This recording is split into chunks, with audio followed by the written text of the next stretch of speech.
las redes sociales y la emergencia de nuevos sujetos políticos. En 2020, acreditó el curso de fortalecimiento de capacidades y actualización sobre la independencia de los tribunales electorales impartido por la Universidad de Siena y se publicó en Colombia.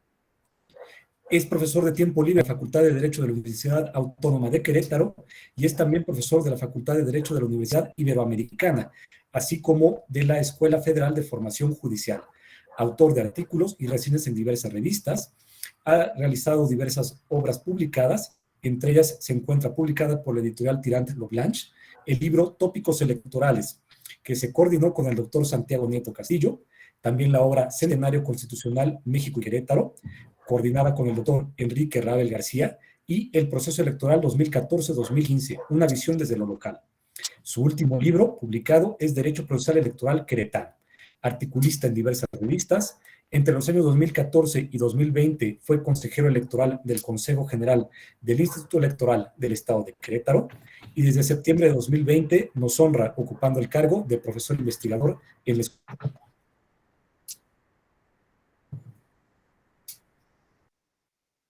Escuela Judicial Electoral. Doctor, pues sumamente agradecidos por su participación en el derecho electoral en el país y particularmente del tema de la libertad de expresión en materia electoral y de los controles de constitucionalidad y convencionalidad en la materia electoral. Entonces, si alguna o alguno tiene interés en esos temas, la verdad es que siempre es excelente leer la obra del doctor. Sin más preámbulo, doctor, le escuchamos. Estimado Atos, muchas gracias por la amable presentación. Compañero Aldrin, ¿sí se me escucha y se me ve?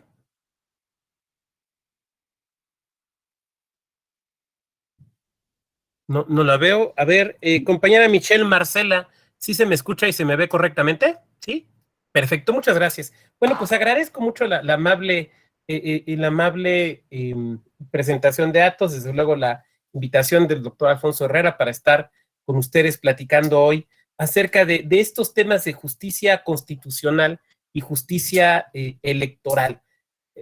De entrada, tal vez lo primero que tenemos que decir es que es difícil trazar una línea absolutamente divisoria entre lo constitucional y lo electoral. Yo soy de quienes piensan que la materia electoral en buena medida es parte de lo constitucional, particularmente en México, atendiendo pues a la amplitud que tenemos derivada de la redacción de nuestro artículo 41 constitucional, que algunos han dicho que es un auténtico código de la materia y creo que en buena medida así es, pero bueno, entendemos las razones históricas y políticas que han llevado a tanto al constituyente permanente para construir de la manera en la que se ha construido este artículo 41 constitucional. Y entonces estas materias, por eso en lo personal me gustan. Yo me considero esencialmente un procesal constitucionalista y un electoralista. Entonces el hablar de estos temas, pues la verdad es que conjuntan las áreas, digamos, de mi interés. Entonces, bueno, por eso es muy padre estar con ustedes el día de hoy. Les quiero comentar un poquito la dinámica a seguir en esta y en la próxima sesión, y es pedirles que en primer lugar me permitan ir desarrollando la clase, la sesión. Tengo preparadas unas láminas y estaré rebotando con las láminas, a veces las pongo, a veces las quito para poder ver a la mayoría de ustedes. Entonces, estarlo utilizando de esa manera. Pedirles también que me permitan en algunos, para que la parte de preguntas y respuestas la podamos hacer al final. Esto se los solicito muy amablemente, porque si no, de repente me clavo en una pregunta que seguramente podría ser muy interesante, y luego se pierde uno y pierde uno el sistema y el orden que necesariamente tengo que llevar, y que pues es también una muestra de respeto hacia ustedes el tratar de darles una clase hilvanada. Entonces, pedirles que me permitan hacerlo de esa manera. Voy a proyectar, decía, unas láminas que por aquí tengo, y sé que al decir láminas ya revelo mi edad, cosa que desde luego no me preocupa, y vamos a ponerlo por aquí.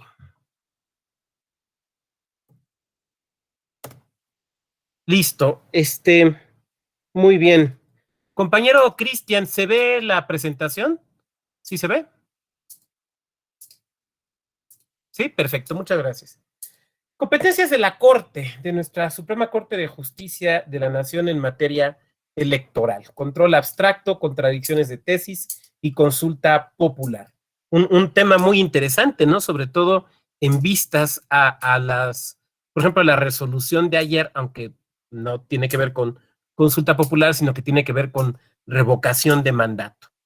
Y este es el contenido que voy a tratar de desarrollar para ustedes. Para ustedes. Primero hablar de la definición de la materia electoral. Tenemos que tener muy claro cuál es la materia electoral, los distintos tipos de control, el control abstracto y el control concreto, para profundizar entonces en el control abstracto, que es el que nos toca en estas dos sesiones.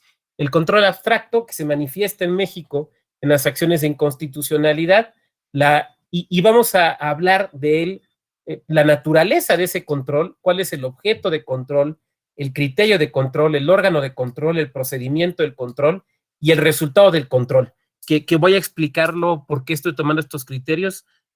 No son míos, son de Hans Kelsen y ahorita los voy a explicar en un momento, o al menos tratar de explicar. Para después también hablar de la contradicción de tesis y de la facultad que realiza nuestra Suprema Corte en materia de control de la consulta popular. A ver, aquí dejo de compartir para verles, ¿no? Les lanzo una pregunta.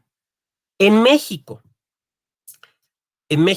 ¿hay control de constitucionalidad previo? Quien quiera contestar, por favor, activa su micrófono y empezamos a platicar.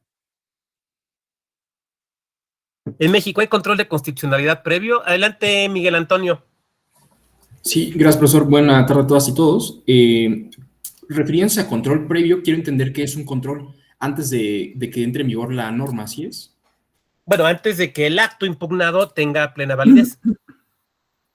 Ok. Desde mi punto de vista, quiero creer que no hay ese control de constitucionalidad, sino que es posterior hasta que la norma ya entra en vigencia, vaya. Ya entra en vigencia, perfecto. Muchas gracias, Miguel Antonio. Luis Alberto, levantaste la mano, adelante. Pues doctor, yo considero que previo podría ser que cada ley realmente pudiera analizar con antelación, pero aquí entra hasta cuando es a través de la queja. ¿Podemos hablar de previo? Bueno, a mi muy humilde opinión, si es que ya se diera el control constitucional, que no tuviese que ser a petición, pues, que realmente se siguiera por oficio, por así utilizar un término. ¿Es cuánto, doctor? Muchas gracias, muchas gracias. Luis Alberto, luego Wilfrido y luego seguimos, porque si no, no acabamos. Adelante, Luis Alberto.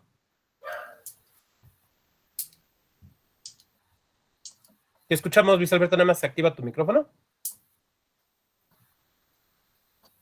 Bueno, creo que algo debe haber sucedido. Acabo de participar, doctor. Ya bajas la manita, perdón. Me hice bolas con las manitas, perdón. Gracias, Luis Alberto. Wilfrido. Bueno, no tengo conocimiento de que haya un control previo, pero en el estado de Oaxaca tenemos una sala constitucional y puede ejercer control previo sobre el procedimiento legislativo de la Cámara de Diputados. Así que se contempla que antes de que una ley se apruebe, puede ser examinada por la sala constitucional y en caso de que resulte inconstitucional, esto paraliza el procedimiento legislativo. Gracias, doctor. Gracias a ti, Wilfrido. Desde luego, la justicia constitucional local nos da, nos presenta varios casos muy interesantes. A mí me tocó en algún estado colaborar en la redacción de la ley de justicia constitucional de esa entidad y creamos incluso instituciones que permitían amparo contra, bueno, lo que sería, digamos, una especie de amparo contra particulares y cosas por el estilo. Es muy interesante, desde luego, lo local. Yo sostengo que en México, por referencia, perdón, Ayam Eloani, adelante, perdón, adelante. Hola, buena tarde a todos. Sí, también considero que por este lado, depende ahora sí que de la parte donde se inicia el juicio. Lo que acaban de decir mis compañeros, lo que están dentro de la sesión, es muy válido.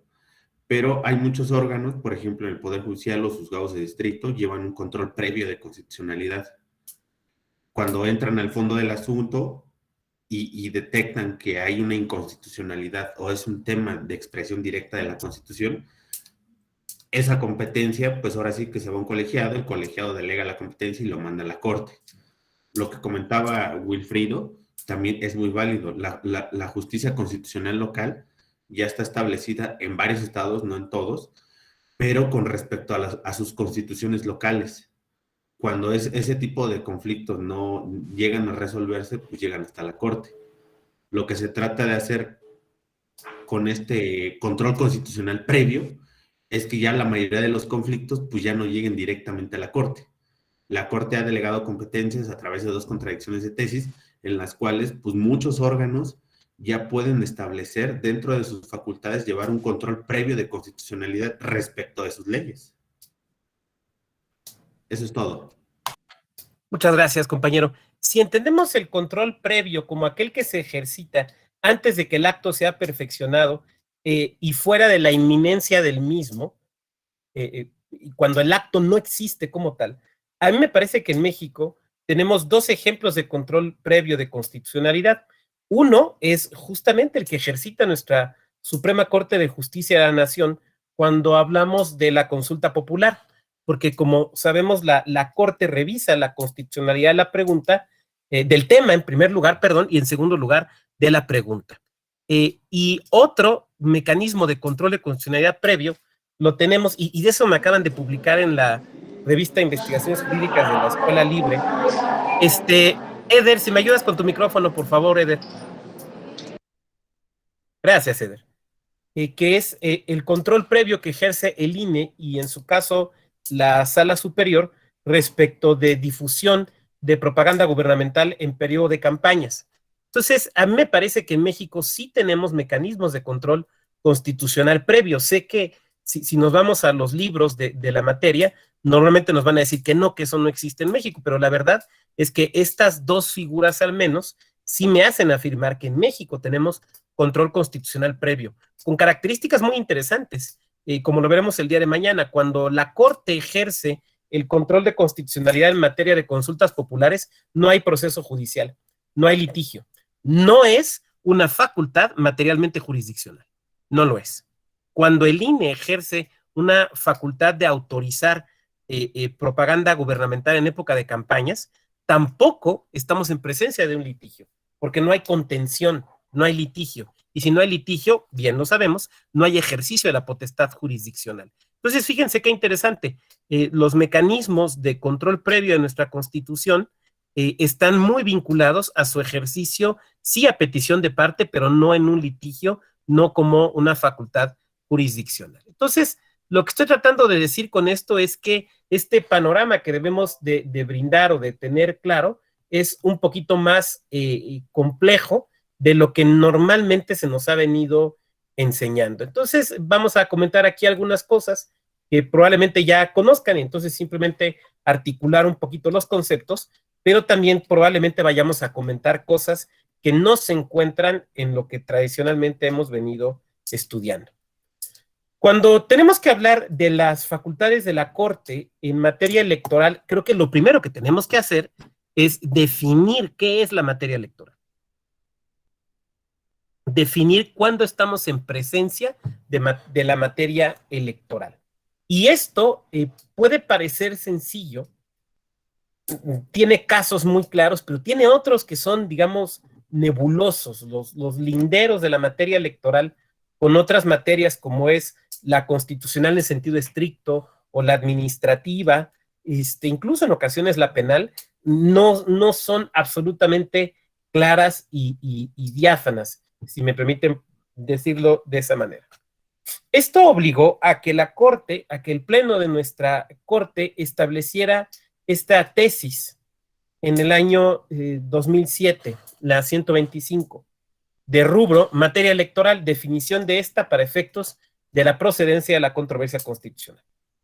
La Corte se enfrentó al problema de que ustedes saben que el artículo 105 constitucional, al que vamos a estar haciendo referencias constantemente, veda la posibilidad de discutir cuestiones electorales en controversia constitucional. Y el tema fue, ¿qué entendemos por materia electoral? Probablemente alguien de ustedes estaría tentado a decir, oiga, doctor, pues ahí no veo ningún problema, es muy claro, la materia electoral es lo que está en la ley electoral. Entonces, todo lo que está en la ley electoral es materia electoral y se acabó. Y yo les preguntaría, vuelvo a dejar de compartir, ¿hay cuestiones electorales que no están en las leyes electorales? ¿Hay cuestiones electorales que no están en las leyes electorales?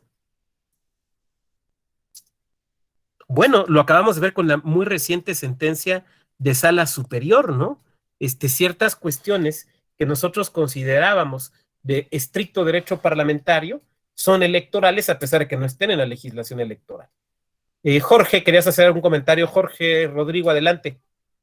Hola, doctor, muy buenas tardes. Sí, quería comunicar que a veces, muchas veces, los asuntos de juicios para la protección de derechos político-electorales rozan con el derecho parlamentario.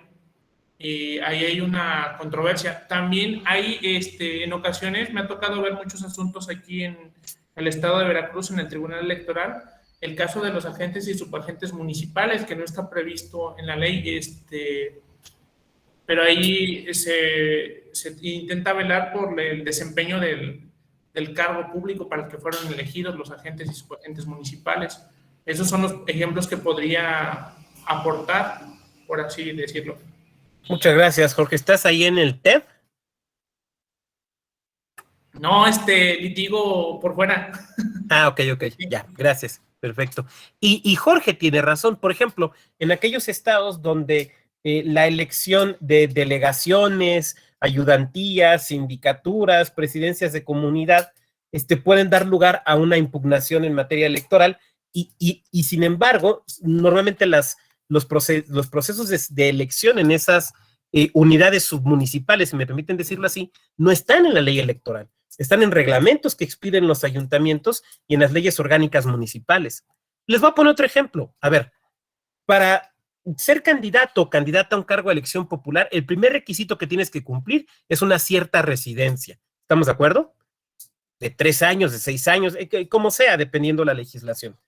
Yo les pregunto, ¿en dónde se regula la residencia? Se regulan los códigos civiles, porque son los que te regulan el concepto de domicilio. Entonces, una cuestión que se encuentra en un código civil, dependiendo respecto de qué la vayamos a aplicar, puede resultar que es materia electoral. Entonces, la Corte, desde luego, tuvo que hacer a un lado esta primera aproximación de suponer que solo es materia electoral lo que está en la ley electoral. Y lo que no está en las leyes electorales, entonces ya no es electoral. Porque además sería un criterio que se podría prestar, no digo que necesariamente, pero podría prestarse, pues a que las legislaturas o el Congreso de la Unión hicieran ciertos movimientos, ¿no? O sea, si solo es electoral lo que está en la ley electoral y quiero establecer una disposición que puede ser ahí muy criticada, la saco a la ley electoral y la pongo, no sé, en el código administrativo, ¿no? No, es que entonces eso ya no es electoral porque está en el código administrativo. ¿Se fijan el problema que tendría este criterio, este primer criterio, que podría ser como que muy fácil, pero la verdad es que nos empezaría a generar una serie de conflictos? Entonces, en la Corte vieron desde luego esto y decidieron no irse por la fácil, sino tratar de ser más, de profundizar y establecer cuándo estamos hablando de materia electoral. Y establecieron estos 5 elementos que nosotros podemos ver aquí, 5 elementos que ahorita vamos a ver que podríamos sumarle al menos 2, pero eso ahorita lo veremos. Primero vamos a ver lo que nos dice la Corte. El primer elemento que nos dice esta tesis de la Corte es que es materia electoral la constitución de instituciones políticas, partidos políticos nacionales, partidos políticos locales, pero no solo partidos políticos, sino también otras instituciones políticas, como pueden ser coaliciones, como pueden ser frentes, como pueden ser asociaciones políticas nacionales o en aquellos estados donde todavía existan asociaciones políticas locales. La constitución de todas esas instituciones es una materia electoral, es un asunto electoral. Entonces, vamos a pensar en un ejemplo, así de sencillo, ¿no? Y ustedes seguramente viven, varias y varios de ustedes, en estados que el año pasado tuvieron elecciones y de gobernatura, elecciones de gobernatura. Entonces, al año siguiente de aquel en que hubo elecciones de gubernatura, se deben de correr los procedimientos para la creación de nuevos partidos políticos locales. Entonces, en esos estados donde ustedes están, donde hubo elecciones el año pasado, de gubernatura, no sé, estoy pensando Querétaro, por poner un ejemplo, ¿no? Y ahorita ya se están corriendo procedimientos para la constitución de nuevos partidos políticos. Una situación que, como estamos viendo, es materia electoral. Entonces, supongamos que se le solicita a una presidenta municipal el uso del auditorio municipal para celebrar la asamblea respectiva por parte de una asociación de ciudadanos que pretende constituirse como partido político local. Y entonces esta presidenta municipal, por las razones, cualquier razón que a nosotros nos pueda ocurrir, lo niega. Bueno, esa negativa puede ser un asunto electoral. Y a lo mejor la presidenta municipal o su jurídico le va a decir, no es electoral. ¿Por qué? Pues es un asunto administrativo. Fue una decisión administrativa, es un espacio sujeto al derecho administrativo, es un pleito administrativo. Demándenme en el tribunal administrativo. No, es un asunto electoral. Porque aunque usted no sea de ordinario una autoridad electoral, sin embargo, es un asunto que tiene que ver con la constitución de instituciones políticas. ¿Me van siguiendo? O sea, lo que estoy tratando de ilustrar es cómo no es tan sencillo. Tampoco es ciencia nuclear, digo. O bueno, a lo mejor lo digo yo porque ando en esto desde el 91, pero bueno, la verdad es que se puede ir estableciendo. El segundo elemento también es materia electoral, la elección de autoridades por voto popular. Parece también muy sencillo, ¿no? Es más, alguien diría, este es el centro, este es el core de la materia electoral, ¿no? La elección de autoridades por medio del voto. Lo cual quiere decir que en principio la designación de autoridades no es materia electoral. No es materia electoral. Pensemos, por ejemplo, en un acto como puede ser el nombramiento de la secretaria o el secretario de un ayuntamiento o de una alcaldía, que desde luego es un acto importantísimo, es un funcionario auténticamente de primer nivel, probablemente incluso en la práctica hasta más importante que un regidor o que una síndica. Sin embargo, no es de elección popular, es de designación. Eso no quiere decir que su nombramiento sea un acto que no se pueda impugnar o que no pueda ser revisable judicialmente, seguramente sí, pero no podrá ser revisado en sede electoral. Tercer elemento, muy importante, designar autoridades encargadas de organizar y calificar elecciones.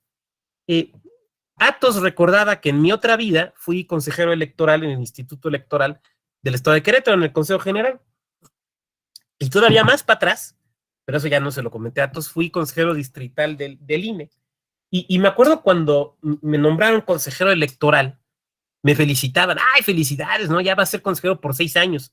Y yo decía, mira, habrá que ver, porque primero van a venir las impugnaciones.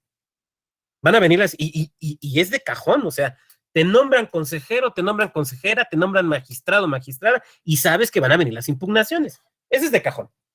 Por la razón que tú quieras. Y en ocasiones, lo sabemos, esas impugnaciones proceden. Recordemos, por hablar de algunos casos recientemente, ¿no? El caso de Querétaro, Sala Superior ordena reponer el procedimiento y la destitución, digamos, de la presidenta que se había nombrado.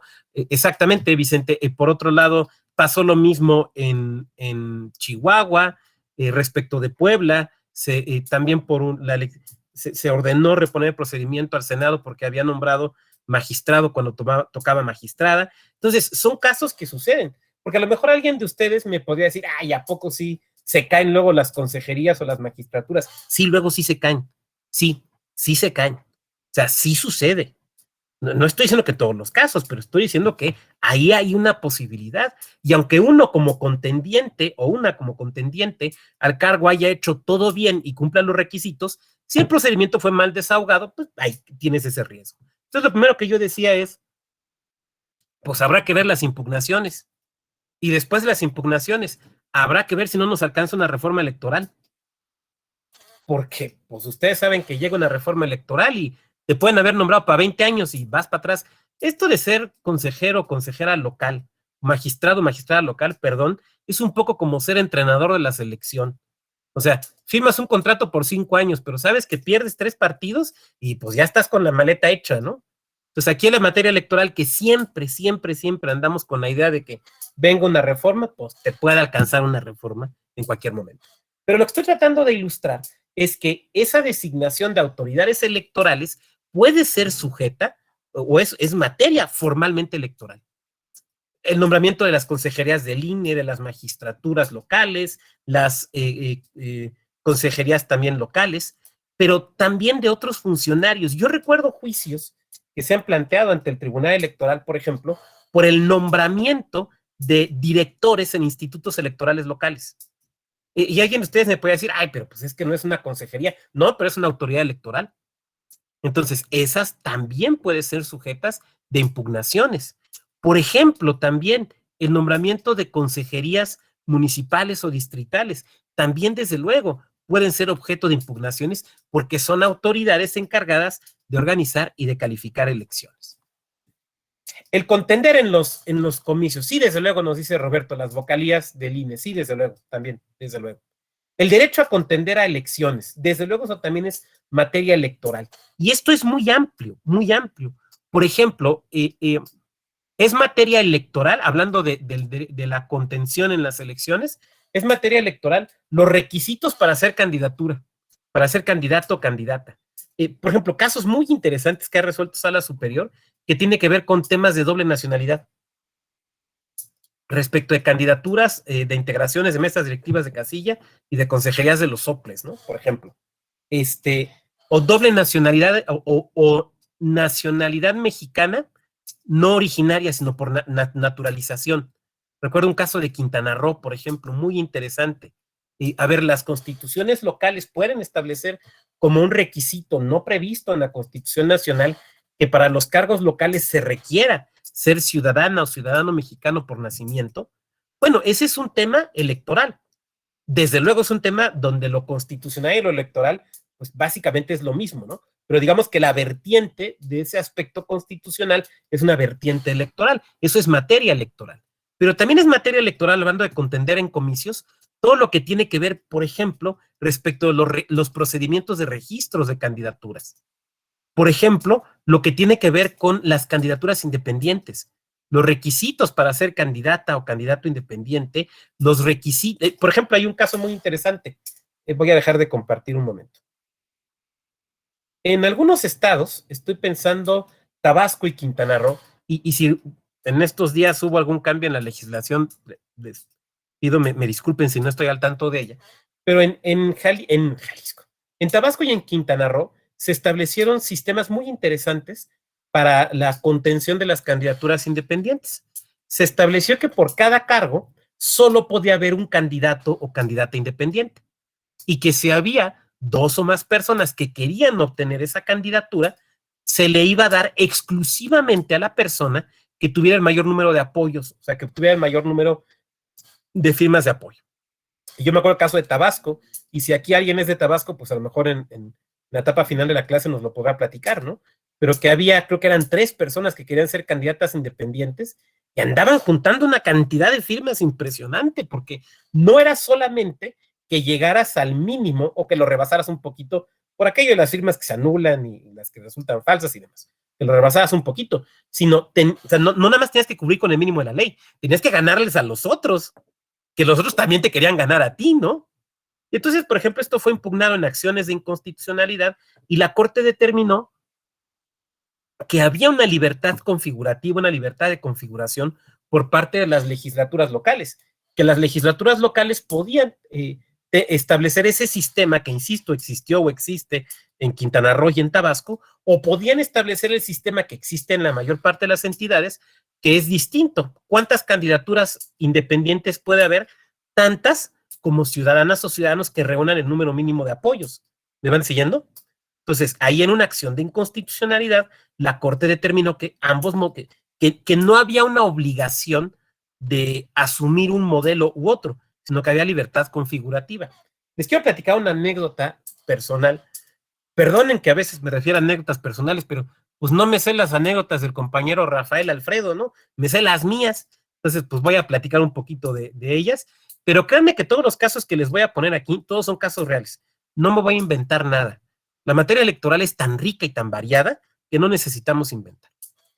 En mi vida, decía yo, de consejero electoral en Querétaro, nos enfrentamos a una situación muy particular. Hay un municipio allá que se llama Colón.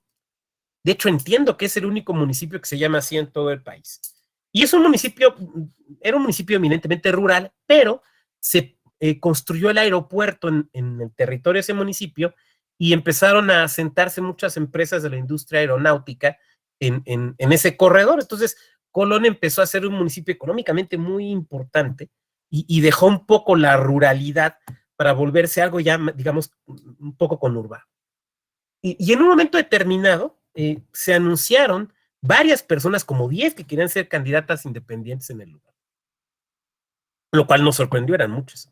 Pero bueno, pues tenían el derecho y ocurrieron los procedimientos. Y a la hora buena eran 5.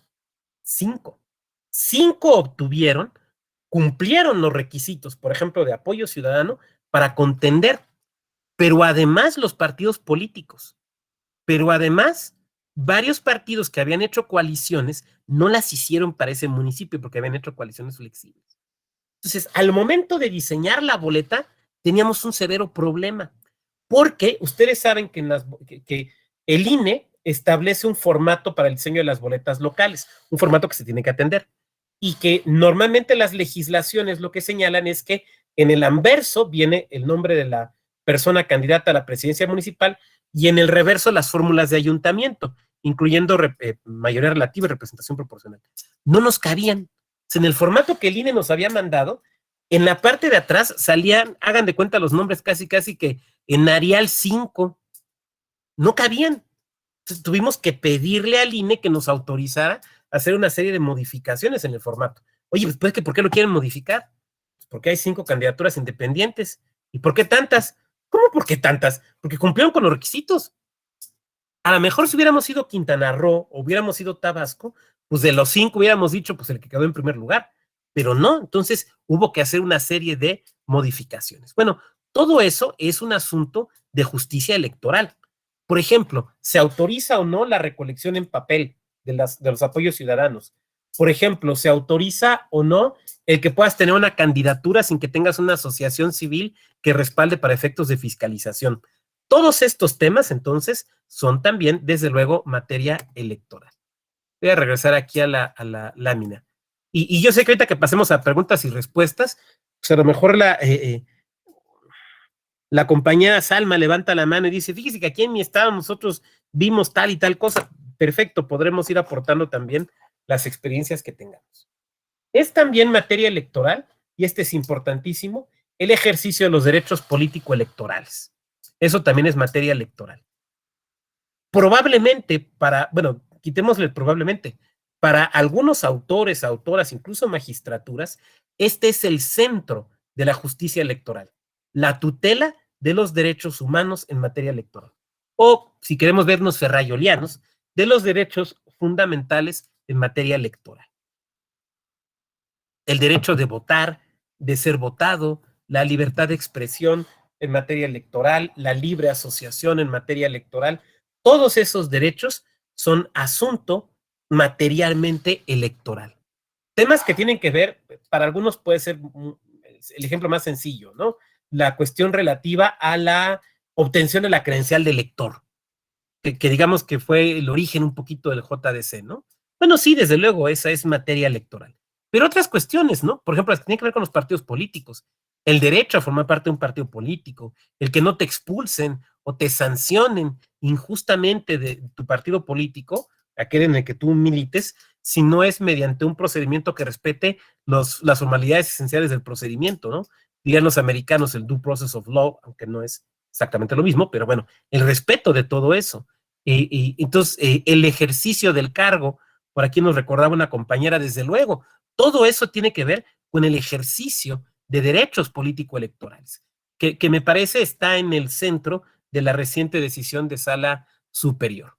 Sí, desde luego, la ampliación del derecho al voto, las personas en prisión preventiva, la correcta representación de las personas migrantes, la adecuada representación o presencia en los órganos legislativos, por ejemplo, de aquellas personas que pertenecen a grupos histórica o tradicionalmente desfavorecidos, ¿no?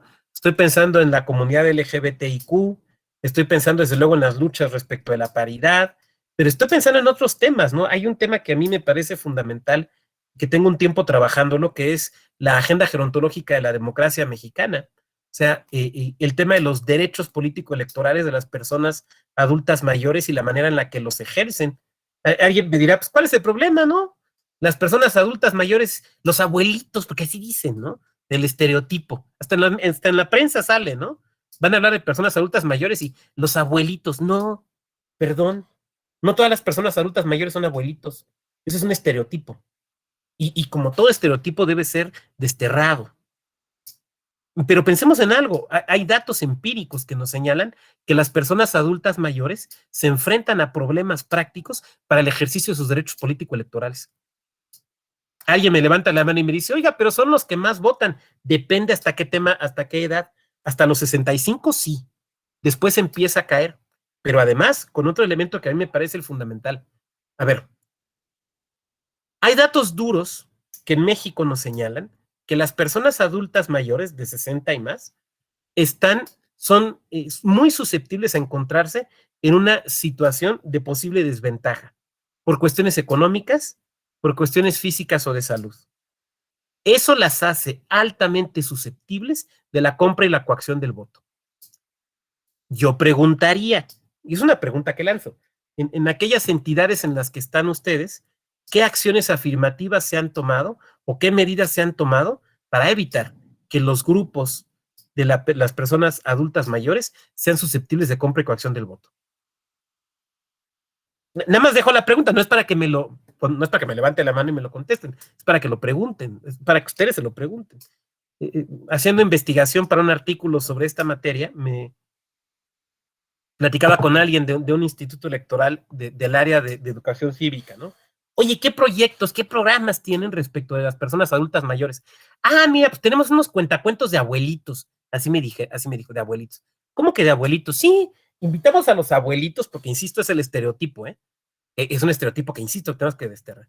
Los invitamos aquí a las oficinas para que lean cuentos que nosotros editamos que tienen que ver con lo electoral. Y yo me quedé pensando, primero el estereotipo de abuelito, ¿no? Segunda, ese no es un programa para las personas adultas mayores. Ese será un programa, a lo mejor, dirigido para la infancia. Pero respecto de las personas adultas mayores, ahí más bien tendríamos que pensar en esquemas como los que se están pensando ya ahora de voto anticipado, por poner un ejemplo. Pero bueno, yo simplemente lo quería ilustrar. Esos son los temas que en 2007 nuestra Suprema Corte determinó que eran materia electoral. Ahora, yo creo que debemos añadir al menos dos más. Uno, los ejercicios de democracia participativa. Estoy pensando en consulta popular, que englobaría desde luego el plebiscito, el referendo. Estoy pensando en la revocación de mandato. Estoy pensando en todos estos mecanismos donde se le convoca a la ciudadanía a que vote por una opción o por otra. Todo eso es también materia electoral. De hecho, si nosotros volteamos a ver a leyes como la Ley Federal de Consulta Popular, nos vamos a topar con que se establece que el órgano que debe de conocer de esta materia es el Tribunal Electoral de las impugnaciones. Fíjense, lo vamos a platicar mañana, pero es muy curioso. La Corte no tiene competencia para resolver litigios con motivo de la consulta popular. La autoriza, pero no resuelve litigios. Quien resuelve litigios es específicamente el Tribunal Electoral del Poder Judicial de la Federación. Hay por ahí un criterio aislado de un colegiado.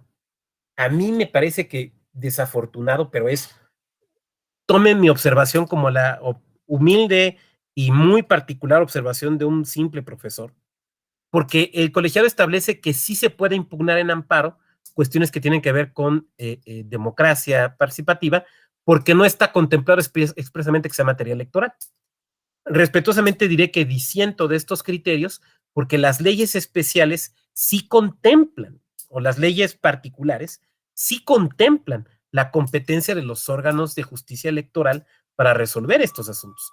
Por lo tanto, sí son materia electoral. El hecho de que la Corte haya resuelto esta acción de inconstitucionalidad respecto de la pregunta de la revocación de mandato y tenga que resolver los asuntos relativos a la provisión de fondos, tal y como fue planteado por el INE, pues creo que nos ratifican en que esto es justamente materia electoral. La convocatoria, los resultados, el desahogo del procedimiento, incluso las propias leyes en materia administrativa. No recuerdo ahorita el dato específico, lo voy a buscar, lo tengo por aquí, pero se los paso el jueves. Híjole, ya se me fue, es que por contestar lo que estaba aquí se me fue, perdón. Estábamos en, sí, incluso las mismas leyes en materia de democracia participativa son materia electoral. Entonces, eso también tendríamos que incluirlo en este criterio que fijó la Corte, pero es que tomemos en cuenta algo. Este criterio que yo les he presentado es de 2007.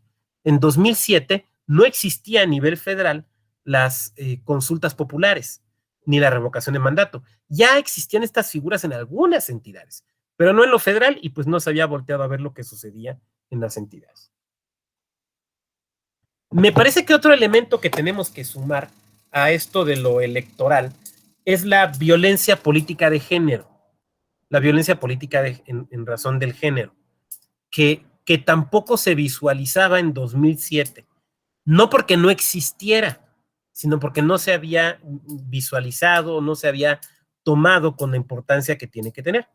Entonces, cuando hablamos de temas de violencia política en razón de género, estos asuntos pueden también ser conocidos en sede electoral.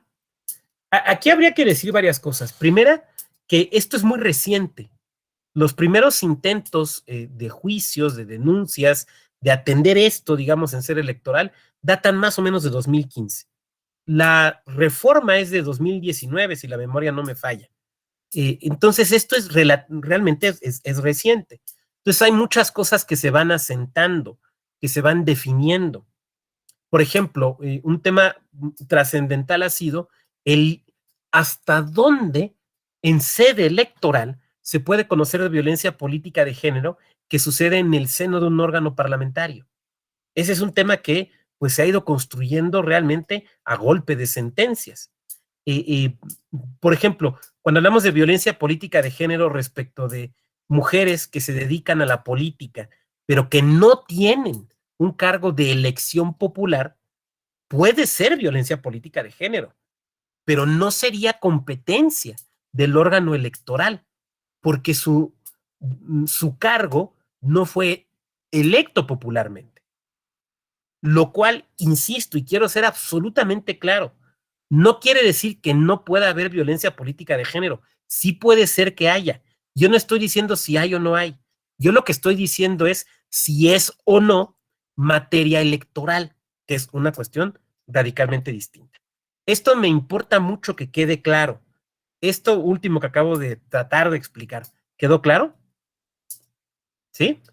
¿Quedó claro que yo no estoy diciendo que no pueda haber violencia política de género, sino que estoy diciendo que puede haber violencia política de género cuyo conocimiento no sea competencia de la judicatura electoral? ¿Sí quedó claro esa parte?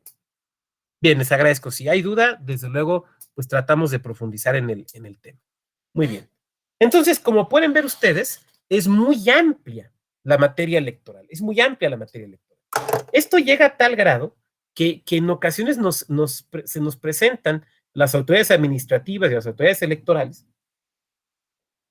una serie de problemas, ¿no? A ver, es que siempre que un funcionario público electo, siempre que un diputado, una diputada, hace algo que a alguien le parece inadecuado, automáticamente se considera que es electoral. Entonces, ¡pum!, viene la denuncia, ¿no? Para un procedimiento sancionador.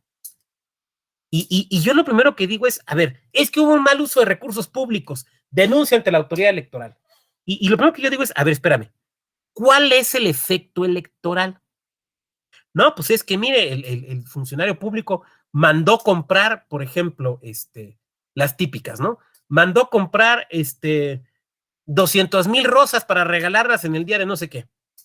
Ok, bueno, a lo mejor hay una cuestión de estereotipos, estoy de acuerdo. A lo mejor hay una cuestión de mal uso de recursos públicos, puede ser. Pero ¿dónde está lo electoral? Pues, ¿cómo no? Si es el presidente municipal. No, sí, estoy de acuerdo. O sea, si es un funcionario público, sí puede haber una cuestión de estereotipos, sí puede haber una cuestión de mal uso de recursos, pero ¿dónde está lo electoral? ¿Dónde está lo electoral? Si tú no lo vinculas con lo electoral, o sea, con todo esto que acabamos de explicar, no es materia electoral. Oiga, pero si no es materia electoral, entonces ¿dónde hay que denunciar? Ahí están las contralorías, ahí están las entidades superiores de fiscalización. A ver, no todo mal uso de recursos públicos es materia electoral. O sea, todo mal uso de recursos públicos es una situación irregular que debe ser sancionada. Estoy absolutamente de acuerdo. Pero la pregunta es, y quienes sean abogadas y abogados aquí, creo que lo verán con mucha claridad. La pregunta es, ¿cuál es la vía? ¿Es un asunto penal? ¿Es un asunto electoral? ¿Es un asunto administrativo? Porque muchas veces lo que sucede es que, perdón, esta no es la ventanilla. Pero ¿cómo no? Si hicieron mal uso de recursos. Ahí están las contralorías. A ver, los órganos electorales no somos contralorías, ¿eh? O sea, sí conocemos asuntos de mal uso de recursos cuando están vinculados con lo electoral. Cuando no está vinculado con lo electoral, ¿de dónde vamos a sacar la competencia? Y ustedes recuerdan el artículo 1 constitucional, ¿no? Todas las autoridades debemos proteger, promover los derechos humanos. Sí, pero también el artículo dice, en el ámbito de sus competencias. En el ámbito de sus competencias. Si no es en el ámbito de tus competencias, no lo puedes hacer. Oiga, pero es irregular. Sí, pero a ti no te toca. Le toca a otra autoridad. Que incluso a lo mejor tú no sabes, ¿no? A lo mejor tú no sabes cuál es, pero que a ti no te toca. Entonces, por eso es muy importante tener claro qué es materia electoral y qué no es materia electoral. Muy bien, ¿cómo andamos de tiempo? Bien. A ver, tipos de control constitucional. A ver, básicamente podemos decir que tenemos dos casos, dos tipos de control constitucional, ¿no? El europeo, o llamado continental europeo, o kelseniano o concentrado, y el modelo americano, ¿no? Y el modelo mexicano, pues es un modelo híbrido. El nuestro es un modelo híbrido. Y con esta tablita que le estoy poniendo aquí, pues trato de que esto pueda quedar un poco más claro.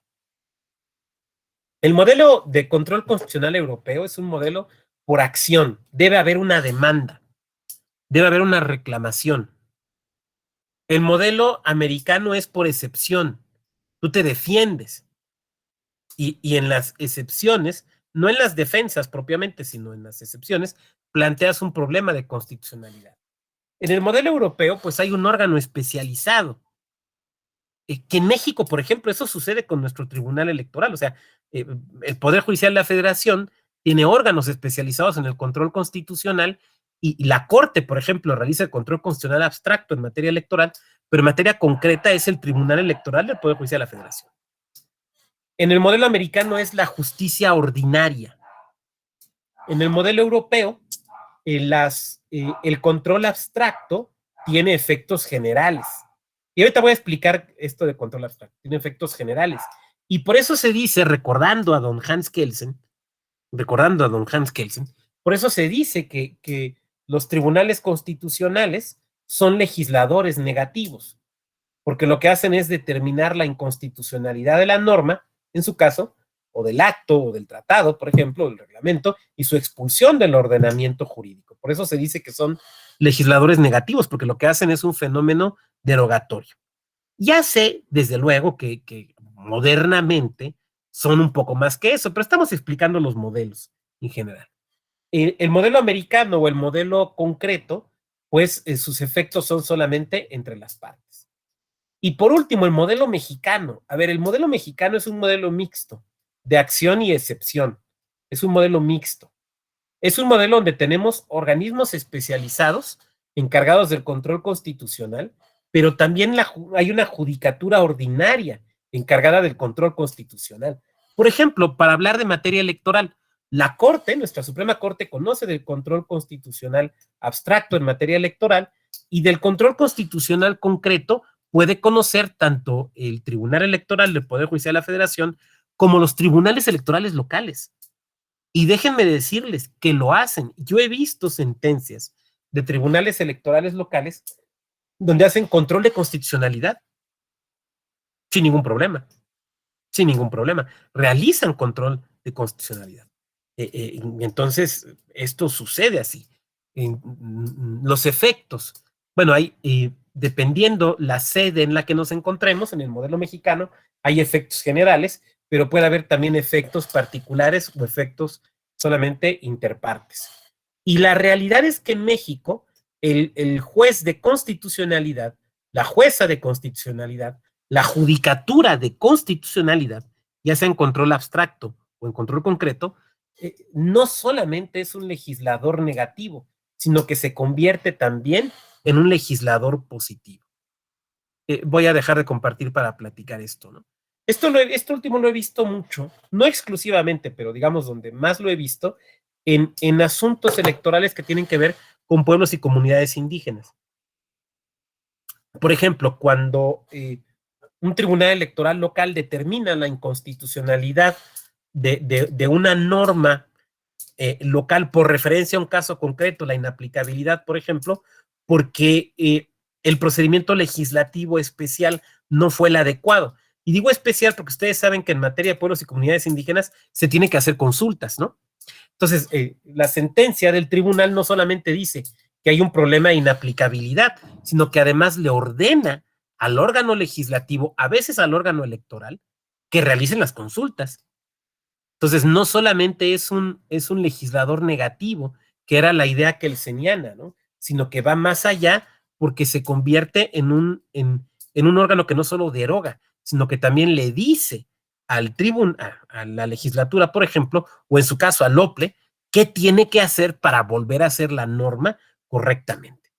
Entonces, pues esto lo tenemos que ir observando. Muy bien, me regreso a la presentación. Vamos a tiempo bien. El control abstracto. Compañera Salma, ¿me ayudas a leer esta laminita, por favor?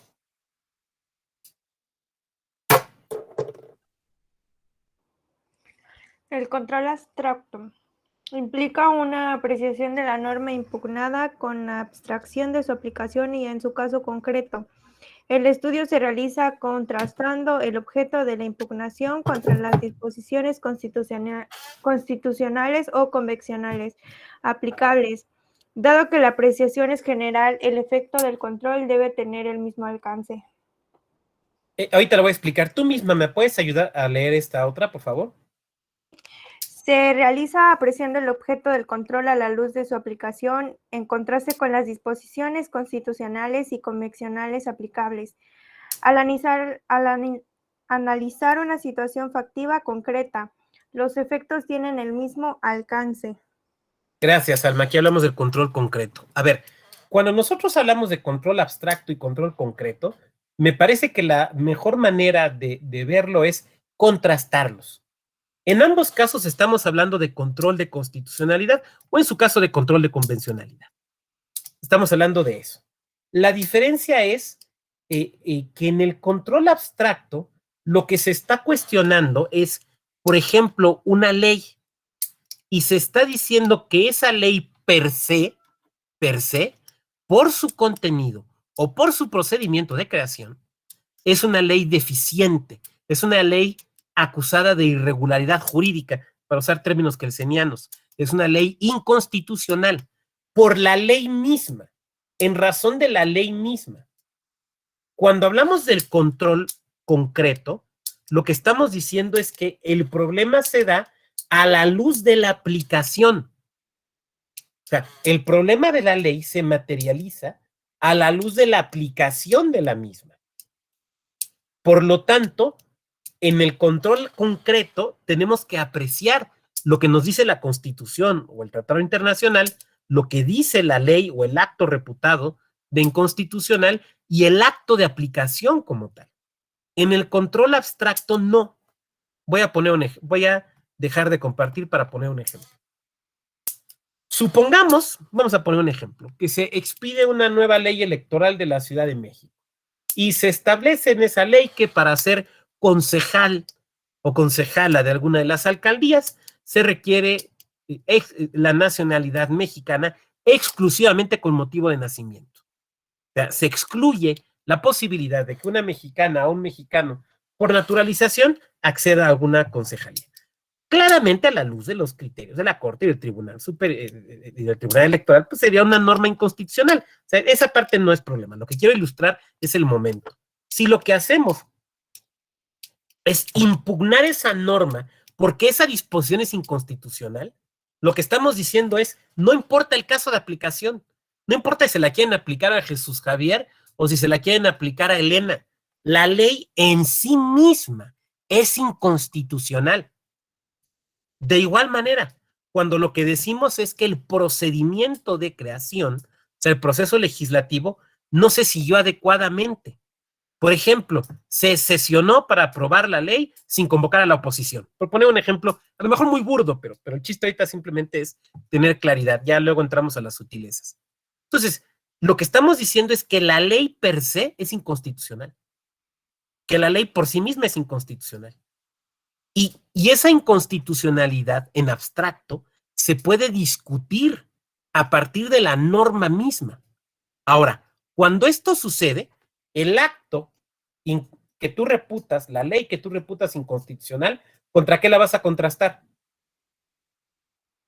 O sea, esta ley hipotética de la Ciudad de México, ¿contra qué la va a contrastar el tribunal? Porque no hay acto de aplicación. ¿Contra qué la va a contrastar? Contra la Constitución. Exactamente, es lo único que se requiere. Por eso, los pleitos abstractos, los pleitos del control constitucional abstracto, son pleitos solamente de derecho, son asuntos de derecho. Por esa razón no tienen etapa probatoria. ¿Se habían preguntado alguna vez por qué las acciones de inconstitucionalidad no tienen propiamente etapa probatoria? Es que no la requieren. Porque lo único que hay son documentos. No necesitas una pericial, no necesitas una inspección, no necesitas una testimonial. Lo que necesitas es esto, es realizar una correcta interpretación y argumentación. Nada más, son pleitos exclusivamente de derecho. No hay apreciación de pruebas, porque la única prueba es la documental. ¿Cuál? Pues la de la ley y la del acto. La ley inconstitucional y la Constitución, punto, se acabó. ¿Se fijan? Por eso los pleitos de la acción de inconstitucionalidad son pleitos de derecho. Sí, Jorge, un segundito, ahorita que entremos a preguntas y respuestas, con mucho gusto te damos la palabra. Nada más, son pleitos abstractos, son pleitos de derecho. Cuando hablas de control concreto, y este es lo último que diría de control concreto, porque no es objeto de nuestra sesión, tú tienes que demostrar el hecho. El hecho. Vamos a poner un ejemplo. Supongan que yo interpongo un JDC y me duelo porque me negaron el registro como aspirante a candidato independiente. Entonces yo le pregunto al compañero Luis Alberto Castro, si yo me estoy doliendo de que me negaron el registro como candidato independiente, ¿qué acto tengo que probar?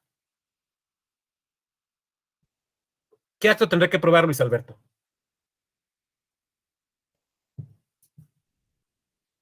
¿Tu micrófono?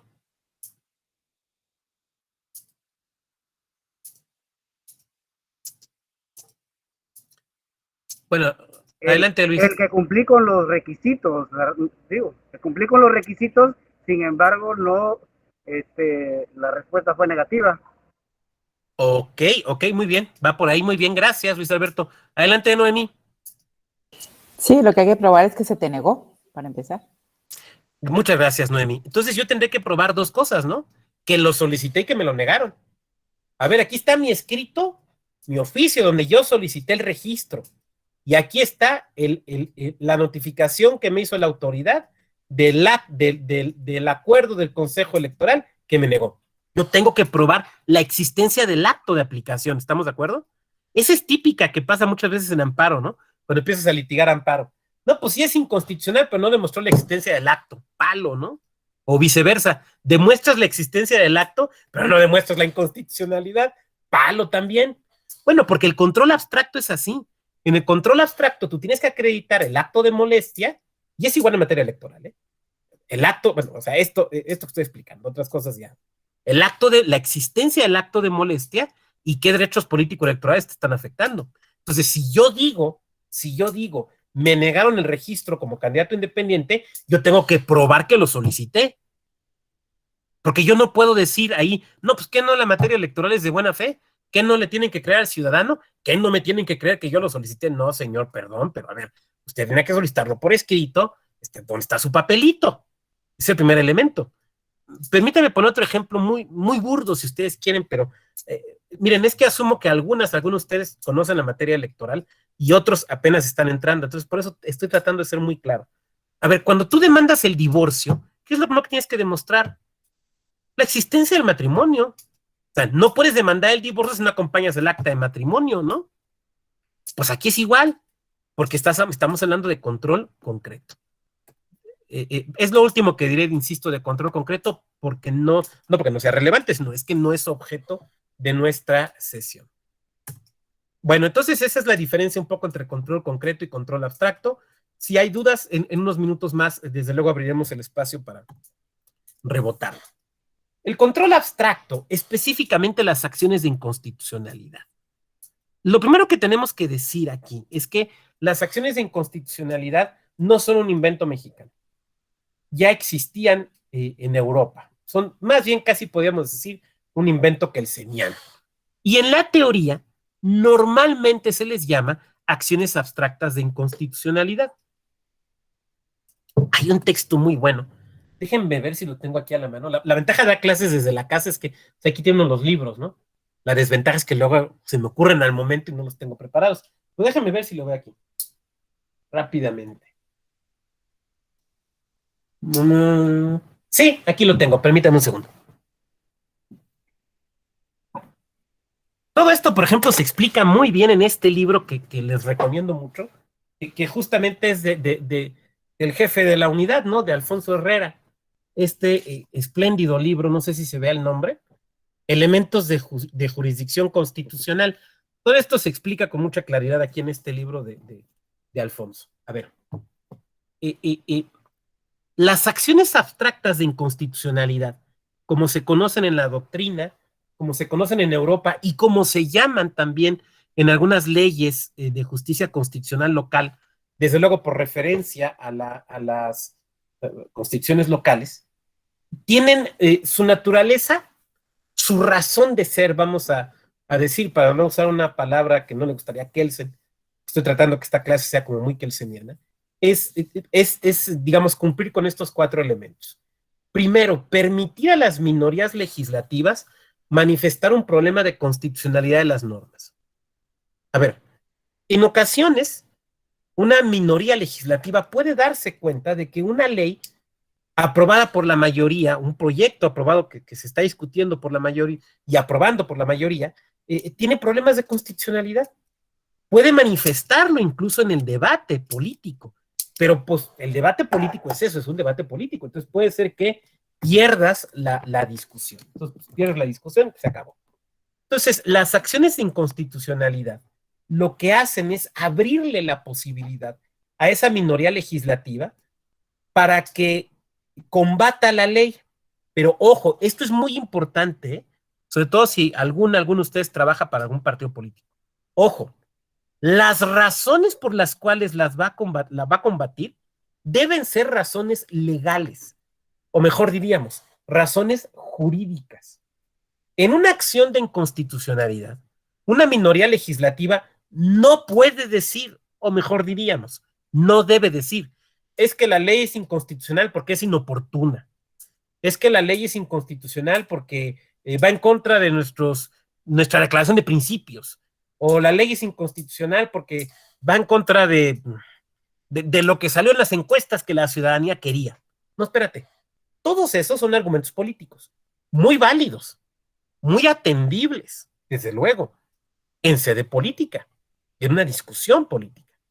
Pero los argumentos que tú como minoría legislativa puedes hacer valer en una acción de inconstitucionalidad, incluso en una acción de inconstitucionalidad electoral, tienen que ser argumentos constitucionales.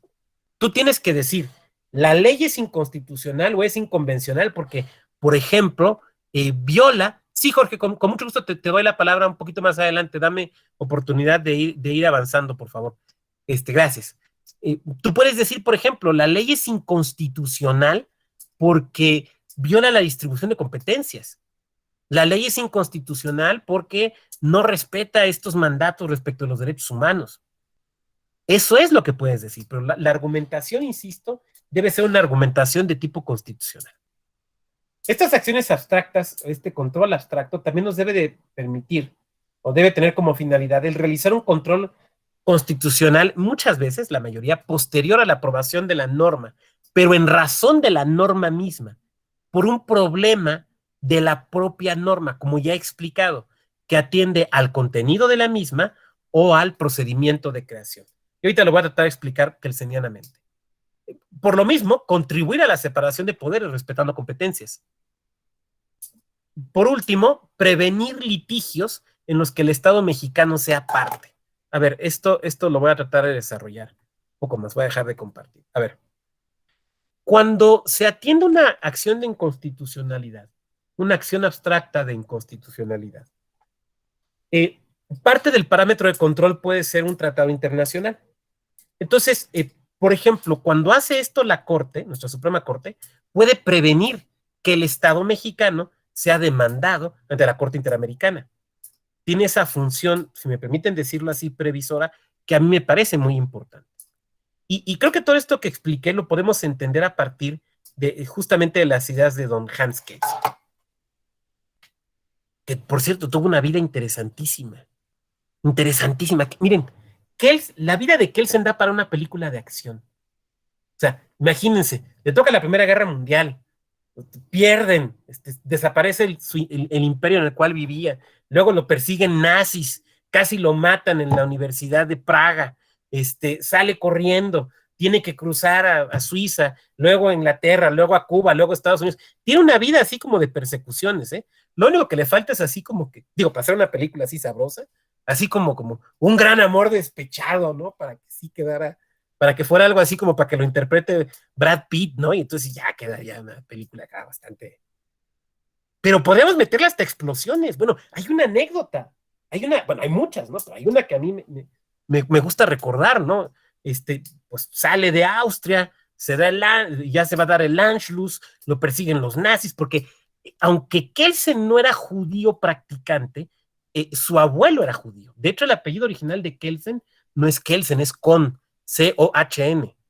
Entonces, para las leyes raciales, esas absolutamente descabelladas e injustas leyes raciales nazis, él era judío. Entonces, se va a dar clases no me acuerdo si es a Praga o a Budapest, a Praga, si no me equivoco, y esto es una cosa comprobada. O sea, no le dejaban, los estudiantes nazis no le dejaban dar clases. O sea, él llegaba a dar su clase y empezaban a hacer ruido y a gritarle y a cosas así. Entonces un día se sale porque no puede dar clase, y Kelsen era un tipo que trataba bien a la gente, era una buena persona. Mal bicho Schmidt era mal bicho, aparte de nazi, y no lo estoy ofendiendo, tenía su carnet del partido nazi, no estoy ofendiéndolo. Bueno, pero Kelsen era una buena persona. Entonces Kelsen sale de clases, pues ya se va a su casa muy triste, ¿no? Y se topa con un intendente, y que se llevaban bien. Entonces el intendente le dice a Kelsen: ¿qué pasó, profe? ¿Cómo le fue? No, pues otra vez no me dejaron dar clase, ya de estos muchachos, estas juventudes de ahora, ¿no? Bueno, así nos quejamos desde los griegos. Y entonces le dice el intendente: entonces, ¿ya se va? Sí, pues ya me voy a mi casa, pues ya ¿qué hago aquí? Y le dice el intendente: pues, ¿por dónde se va a ir? Pues como que ¿por dónde? Pues ahí está la puerta, pues ahí voy a salir. Dice: no, don Kelsen, ahí afuera está un grupo de estudiantes nazis, lo quieren matar. Déjeme, yo lo saco por otro lado. Y lo sacó por otro lado. O sea, ¿quién conoce mejor los edificios que quienes trabajan en intendencia, ¿no? Y lo saca por otro lado. Obviamente Kelsen ya no regresó a dar clases, o sea, te libraste una, pero de dos ya no te libran, ¿no? Lo cual me recuerda otra anécdota muy interesante de otro profesor muy destacado. Un argentino, que a lo mejor ustedes saben quién es, un tal Jorge Luis Borges, que un presidente decía que era José Luis, ¿no? Pero un tal Jorge Luis Borges, a lo mejor lo conoce. Daba clases de literatura en la Universidad de Buenos Aires. Y un día, creo que fue cuando la muerte del Che, pues entran unos estudiantes políticos muy acelerados. Profesor, vamos a suspender clases, porque fue la muerte del Che. No, pues no voy a dejar que suspendan clases. ¿Cómo que no? Porque fíjese que ahí se echan el choro, ¿no? No, pues yo no voy a permitir. Es que entonces le vamos a cortar la luz. Y Borges contesta: fíjese que yo ya me previne porque soy ciego. Ya ciego ya para esos momentos. Córtenme la luz, ¿no? Hay muchas puntadas por ahí de Kelsen y de Borges, que podríamos contar. Pero regresándonos a Kelsen, después de esta mera anécdota, hay un libro, nada más por último, que se llama Es la vida de Kelsen, de Rudolf Adalar Metal. Es un libro publicado por Jurídicas de la UNAM. De hecho, está ahí en la biblioteca virtual de Jurídicas, ahí lo pueden ver. Un libro muy interesante. La primera parte, digamos, es sobre la vida de Kelsen. Realmente, insisto, es una vida para película. Y con otra, que además es muy importante. Acuérdense que Kelsen fue un jurista práctico. Kelsen fue juez. Kelsen recibía abogados. Kelsen desahogaba audiencias. Bueno, a lo mejor no audiencias, pero sí alegatos. Kelsen, y cuando trabajó en la Primera Guerra Mundial en el ejército austrohúngaro, hacía reglamentos, lineamientos, ordenanzas. Kelsen hizo la Constitución austriaca. Kelsen era un jurista práctico. No piensen en él solamente como un jurista metido en un cubículo, pensando los domingos a las 3 de la mañana a ver con qué le salía a los alumnos el día lunes. No. Piensen en él como un jurista crítico, un jurista práctico. Yo sostengo, no es el momento para desarrollar la idea, pero yo sostengo que Kelsen te enseña a litigar amparo. Kelsen te enseña a litigar administrativo. Kelsen te enseña a litigar electoral. Tú puedes, leyendo a Kelsen, litigar electoral y ganar. Además, pero bueno. Acuérdense que Kelsen dice que la Constitución es la norma normarum, porque la Constitución regula, no son palabras mías, el genio sería yo, no, el genio es Kelsen. La Constitución regula el procedimiento de creación de las normas secundarias, o sea, de las leyes. Por eso, una ley puede ser inconstitucional por procedimiento o por fondo. Por procedimiento, por ejemplo, cuando la hace un órgano incompetente. Un órgano incompetente. Por fondo, cuando el contenido va en contra de la Constitución. Por ejemplo, cuando atenta contra derechos humanos. Por ejemplo, en el tema de distribución de competencias, ¿quién se encarga, quién regula los actos de la jornada electoral? La LEGIPE. Si una ley electoral local lo quiere regular, es un problema de inconstitucionalidad. ¿Por qué? Por procedimiento. Porque un órgano incompetente, o sea, una legislatura local, quiere regular algo que no le toca, como es la jornada electoral. Entonces, por eso insisto, esto lo tenemos que ver de esa manera. Me voy a regresar a la presentación. Este señor que nos ve aquí con sonrisa beatífica, justamente es don Hans Kelsen. Ya mayor, esta foto es de su época de profesor en Berkeley, en California, y recordar que don Hans vino a México, si la memoria no me falla, en 1966, invitado por don Eduardo García Maínez, que había sido su alumno. Hay anécdotas de García Maínez en Alemania y de Mario de la Cueva, muy interesantes, pero eso ya entra en el ventaneando jurídico, y yo no soy el Pedrito Sola jurídico para venirlas a platicar aquí. Mejor un día me invitan a un café y ahí en corto las platicamos. Pero esto lo explica en un libro que creo que tengo a la mano.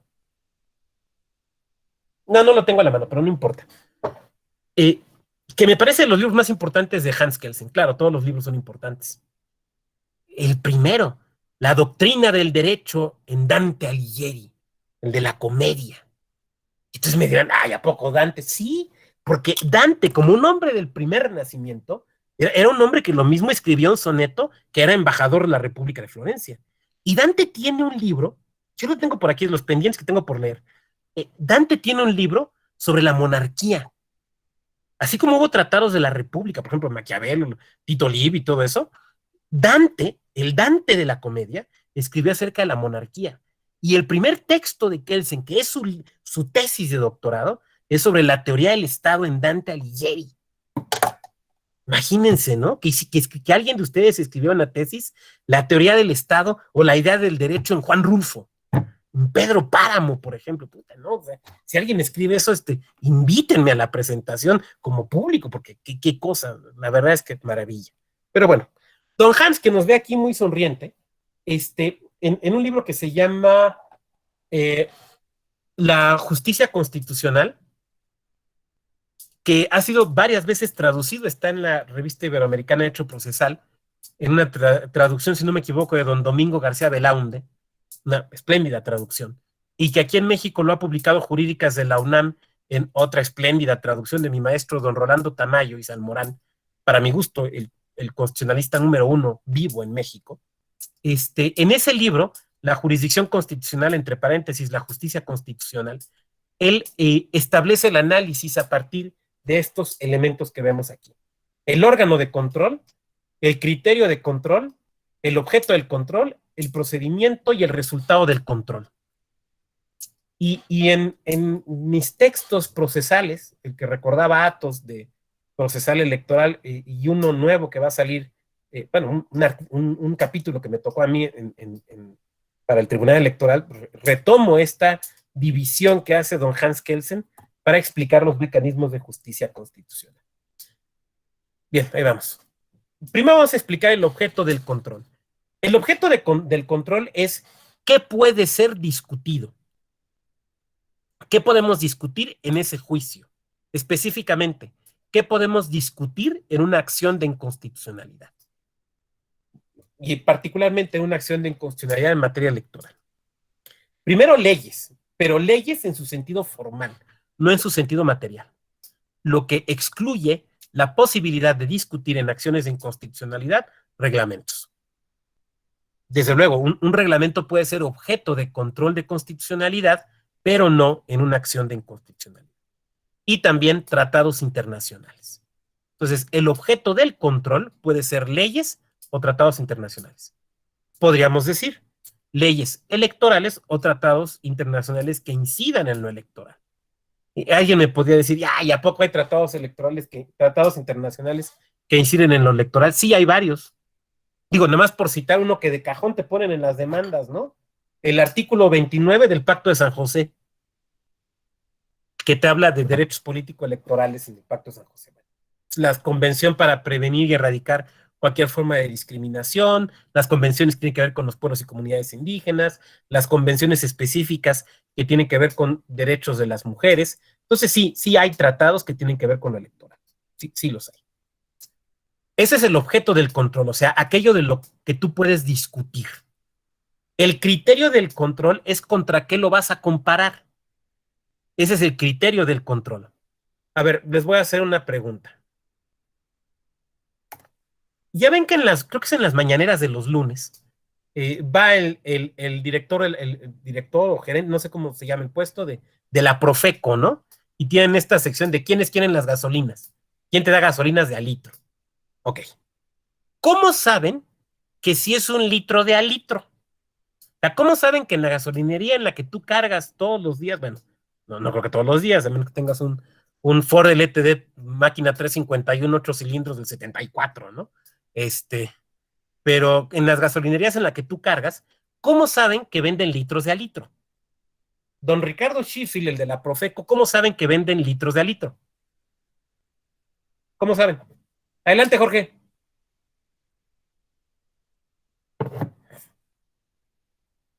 Adelante, Jorge Rodrigo, nada más con tu micrófono, porfa. Perdón, estaba distraído, pero iba a hacer una participación de hace rato. Entonces, sí, ahorita en las preguntas, muchas gracias. Sí, bueno, lo voy a bajar. Gracias, perfecto. Roberto, ¿cómo sabes que son litros de a litro? Porque tienen algo con que medir para compararlo, pues. Exactamente. Me fue la palabra ahorita. Mendigo COVID. Yo ando en las mismas, mano. La famosa neblina mental que nos queda después. Sí. Lo que he aprendido es que no hay que desesperarse. Poco a poco le va uno. Bueno, el chiste es que tienen como una especie para medir, se me fue la palabra. Un patrón nos recuerda aquí un compañero, y de hecho, si los han visto, son como unas tazas de aluminio y largotas, a las que les cabe un litro. Entonces llegan con el despachador y le dicen, dame un litro. Si rebasa, no es un litro. Si se queda corto, no es un litro. Ese es el criterio del control. Ese es el parámetro de control. Les voy a poner otro ejemplo. Van ustedes a comprar tela. Cuando va uno a comprar tela, en un pellón, un casimir, la tela que sea. Llegas ahí a las telas, no diré cuáles, pero por ejemplo telas modernas, ¿no? Entonces, ya escogiste la tela, ¿y qué es lo que hacen? Las llevan a una mesa, entonces la jalan y la ponen, y en la mesa está pegado 1 metro, ¿se han fijado? Entonces, 1 metro, otro metro, otro metro. Es eso. Ahora, ¿tú cómo sabes que ese metro es 1 metro? Pues lo que puedes hacer es irlo a comparar con el metro patrón, que está en un capelo ahí en el centro de París. Bueno, dicen, yo nunca he ido a París, pero sé que ahí está. Ese es el criterio del control. En materia de acciones abstractas de inconstitucionalidad, ¿cuál es el criterio de control? La Constitución. La Constitución. Nada más que debemos recordar algo. A ver, aquí ya no estamos en la licenciatura como para explicarlo todo por lo sencillito, ¿no? O sea, digo, trato de ser más o menos claro, pero no quiere decir que los temas sean sencillos. Al día de hoy sabemos que el ámbito de lo constitucional va más allá de la Constitución, nos lo ha dicho la Corte. Tiene que ver, por ejemplo, con los tratados internacionales. Entonces, el criterio del control, aquello contra lo cual vamos a contrastar esa ley o tratado reputado o imputado, acusado de inconstitucionalidad, es contra el ámbito de lo constitucional, la Constitución y también los tratados internacionales. Ese es nuestro criterio del control. Ese es nuestro criterio del control. Porque estamos hablando de control de constitucionalidad, no de control de legalidad. Aquí no estamos hablando de casación. No estamos, bueno, cuando hablo de casación se acuerdan inmediatamente del tratado clásico, ¿no? De la casación civil de don Piero Calamandrei, su obra magna, que la escribió a los 23 años. Los 23 años. Algunos tenemos 49 y ya estamos buscando todavía nuestra obra magna, ¿no? Pero bueno, ya se dará cuando tenga que dar. ¿Cuál es el órgano del control? O sea, ¿cuál es el órgano que se encarga de resolver? La Suprema Corte de Justicia. Pero no solo la Suprema Corte de Justicia, sino el Pleno. Sabemos que las acciones de inconstitucionalidad no pueden ser resueltas por las salas, tienen que ser resueltas por el Pleno. Y además, no es una facultad delegable. No es una facultad delegable. El Pleno no puede delegarle la competencia a una sala, a un colegiado, o como estamos hablando en materia electoral, a la propia sala superior. Ay, pues, sala, pues tú eres la especialista, ¿no? Tú ahí resuélvele, nosotros no sabemos de electoral, ahí tú resuélvele. No, es directamente el Pleno. En las controversias constitucionales, que es otra cosa, porque aquí estamos hablando de control abstracto, en las controversias constitucionales, sabemos que algunas pueden ser resueltas por las salas, otras por el Pleno. Y sabemos que allí la Corte ya puede solicitarle el desahogo de alguna diligencia a un juzgado de distrito, a un tribunal colegiado.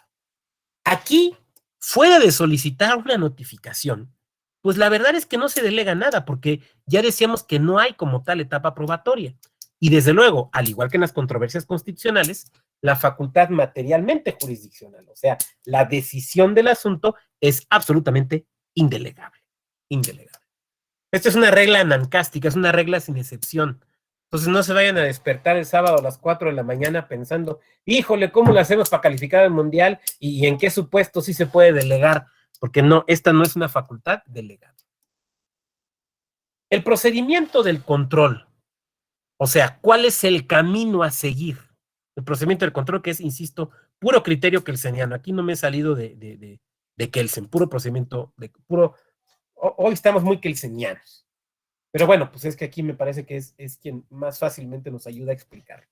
¿Cuál es el camino a seguir? Y lo primero es determinar quiénes son los sujetos legitimados.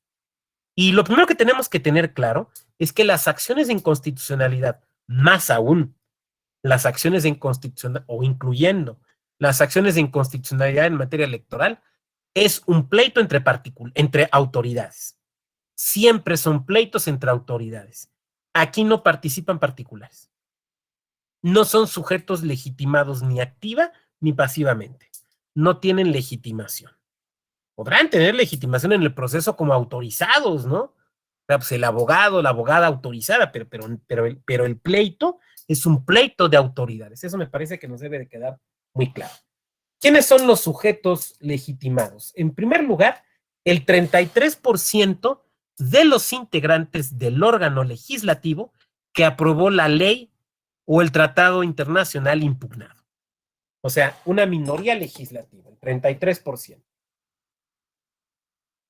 De quienes integran el órgano legislativo que aprobó la ley o el tratado impugnado. Entonces, la verdad es que la regla es muy fácil. Por ejemplo, ¿qué cámara puede impugnar un tratado internacional? Pues el 33% de los senadores. porque es el Senado quien aprueba el tratado, estamos de acuerdo, ¿no?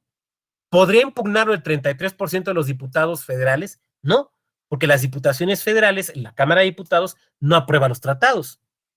¿Quién podría impugnar en acción de inconstitucionalidad? ¿Qué órgano legislativo podría impugnar en acción de inconstitucionalidad la ley electoral de Hidalgo?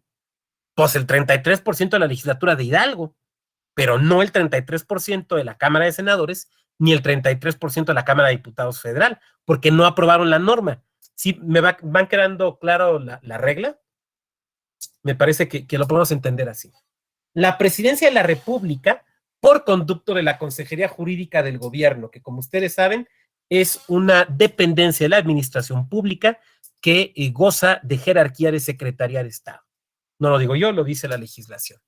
¿Qué puede impugnar? Normas, o sea, leyes o tratados federales y leyes locales. Digo, no hay tratados locales, entonces pues eso nos excluimos. Partidos políticos con registro nacional, o sea, con registro en el IFE, y que en el INE, perdón, y que por lo tanto pueden competir en elecciones locales y en elecciones federales. ¿Qué pueden impugnar? Leyes electorales federales y locales. Partidos políticos con registro local, ¿qué pueden impugnar? Leyes electorales locales, obviamente de su estado. O sea, vamos a poner un ejemplo. Partido de Acción Nacional, ¿qué leyes electorales puede impugnar? Pues las nacionales y las de cualquier entidad. Un partido político de Veracruz, con registro solamente en Veracruz, ¿qué puede impugnar? Pues leyes electorales de Veracruz, no leyes electorales nacionales, no leyes electorales de Chiapas, no leyes electorales de Hidalgo. Entonces, también tienen esta posibilidad. La Comisión Nacional de Derechos Humanos, leyes federales, locales y tratados internacionales que vulneren derechos humanos. Aquí quiero hacer un paréntesis. Ustedes recordarán el asunto muy famoso resuelto por nuestra Suprema Corte de Justicia de la Nación, el de la Ley Bonilla. ¿Se acuerdan? La Ley Bonilla, que dio lugar a varias acciones de inconstitucionalidad presentadas por partidos políticos, pero también por la Comisión Nacional de Derechos Humanos. Y se generó una discusión muy interesante porque se decía, la Comisión Nacional de Derechos Humanos no tiene legitimidad para impugnar en acción de inconstitucionalidad esta ley que prorrogaba el mandato del gobernador. Porque se decía que la Comisión Nacional de Derechos Humanos no tiene competencia en materia electoral, lo cual en principio es correcto. Pero ¿qué fue lo que estimó la Corte? Lo que estimó la Corte es que había de fondo un problema de derechos humanos. Sí, de derechos humanos en materia político-electoral, pero derechos humanos. Y por lo tanto se reconoció, esto fue muy discutido, yo en lo personal, y me hago cargo del comentario, a mí me parece correcto, fue muy discutido, pero se admitió la legitimación en la causa por parte de la Comisión Nacional de Derechos Humanos en el asunto en cuestión. Los órganos locales, garantes de derechos humanos, leyes locales que vulneren derechos humanos, el INAI, bueno, pues leyes federales en materia de que vulneren acceso a la información pública y protección de datos personales. Alguien me podía decir, ay, ¿a poco eso es relevante en materia electoral? Sí, claro. Ustedes saben que no solo las autoridades, sino también los partidos políticos están obligados a cuestiones de transparencia. Pero además, los partidos políticos tienen que atender disposiciones en materia de tratamiento y procesamiento y protección de datos personales, porque tienen datos personales. Pero no solo ellos, también las candidaturas independientes tienen acceso a datos personales. Entonces, el tema de la protección de datos personales en conjunción o en su vertiente con lo electoral es una cuestión que debemos de atender con particular cuidado. Y por último, la Fiscalía General de la República en materia de leyes federales y locales en materia penal y procesal penal. ¿Por qué lo cito también? Pues porque sí podría tener una cierta relación con lo electoral si pensamos en la Ley General de Delitos Electorales. Entonces, una modificación a la Ley General de Delitos Electorales o una nueva Ley General de Delitos Electorales podría dar lugar a una impugnación por parte de la Fiscalía General de la República. O pensemos en lo local. A ver, no puede haber una ley local de delitos electorales, pero sí podría, por ejemplo, una ley orgánica del Poder Judicial de alguna entidad establecer una cierta distribución de la competencia para conocer la competencia de los jueces, obviamente, y las juezas, para conocer de materia de delitos electorales. Por ejemplo, podría crear juzgados locales especializados en lo electoral, por poner un ejemplo. Bueno, esa ley orgánica local, de un poder judicial local, que tendría impactos en delitos electorales, podría ser desde luego impugnada por la Fiscalía General de la República. De tiempo, ahí vamos. El procedimiento de control, seguimos con procedimiento de control, los plazos. Las acciones de inconstitucionalidad tienen plazos genéricos, pero tienen plazos específicos en materia electoral, que son los que vamos a ver, se los digo porque les van a brincar por referencia a los genéricos. Entonces tiene plazos específicos en materia electoral, que desde luego son plazos más cortos. Porque la materia electoral, a ver, aquí no es sucesiones, que abrimos la primera etapa y la segunda, y ahí tenemos 20 tomos y llevamos 34 años con la sucesión. No, aquí se enfriega. Y también las acciones de inconstitucionalidad tienen que resolverse muy rápidamente. Entonces, el plazo genérico es 30 días hábiles para presentar la demanda, a contar desde que es publicada en el diario oficial. Ahora, cuando hablamos de la impugnación de una ley electoral local, tú tienes que atender a la regulación de ese medio de impugnación, de ese medio de comunicación oficial local. Voy a dejar de compartir. Por ejemplo, a ver, piénsalo así, en tu estado, en el estado en que tú te encuentres, en la entidad en la que tú te encuentres, o en la Ciudad de México. ¿Cuál es el medio de comunicación oficial? ¿Es un diario que se publica a diario? ¿O es un periódico que no se publica a diario, sino de manera periódica? ¿Es un semanario? ¿Se publica cada semana? ¿Es un hebdomadario que se publica cada 15 días? ¿Cada cuándo se publica? Segundo, ¿su publicación es en papel o electrónica o ambas? Tercer elemento, ¿cuál es la obligatoria? La respuesta no me la pueden dar dogmáticamente, no, la de en papel, no. Porque ustedes tienen que revisar la ley que regula la ley de publicaciones oficiales de su entidad. Porque en algunos casos, por ejemplo, se toma como oficial la publicación en Internet.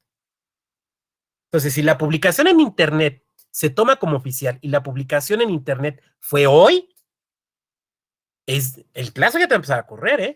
No, es que en papel la imprimieron hasta el viernes. No. Pero tu ley reglamentaria de los medios de comunicación oficial te dice que la publicación oficial es desde que se hizo en Internet y se hizo tal día. ¿Me van siguiendo? Pues eso hay que verificarlo. Yo no, o sea, si me lo preguntan, pues bueno, yo no sé. Depende de cada entidad, pero eso tienen ustedes que revisarlo, porque en una de esas te estás confiando y ya se te pasó el plazo. Entonces hay que verificarlo. Algunos estados, algunas entidades no tienen ley de publicaciones oficiales, pero tienen reglamento. Entonces hay que checarlo. Eso digamos que se los dejo de tarea para que ustedes tengan la certeza respecto de poder realizar las impugnaciones adecuadamente y en tiempo. Sé que hay varias manitas levantadas para las preguntas. Créanme, vamos a dejar un buen tiempo, unos 15 minutos para las preguntas. El procedimiento del control. Bueno, presentada la demanda por turno, como sabemos, la presidencia remite a la ministra o ministro correspondiente, que va a ser la ministra instructora o el ministro instructor, que se encarga de examinar el escrito de demanda, corroborar que se cumpla con los requisitos que señala la ley, y si no es así, puede prevenir por 3 días. Aquí empezamos con estos plazos especiales, porque el plazo genérico es 5, pero en acciones de inconstitucionalidad que tiene que ver con lo electoral, el plazo es de 3 días. El plazo, o sea, ya se nos empiezan a recortar los plazos. El plazo es de 3 días.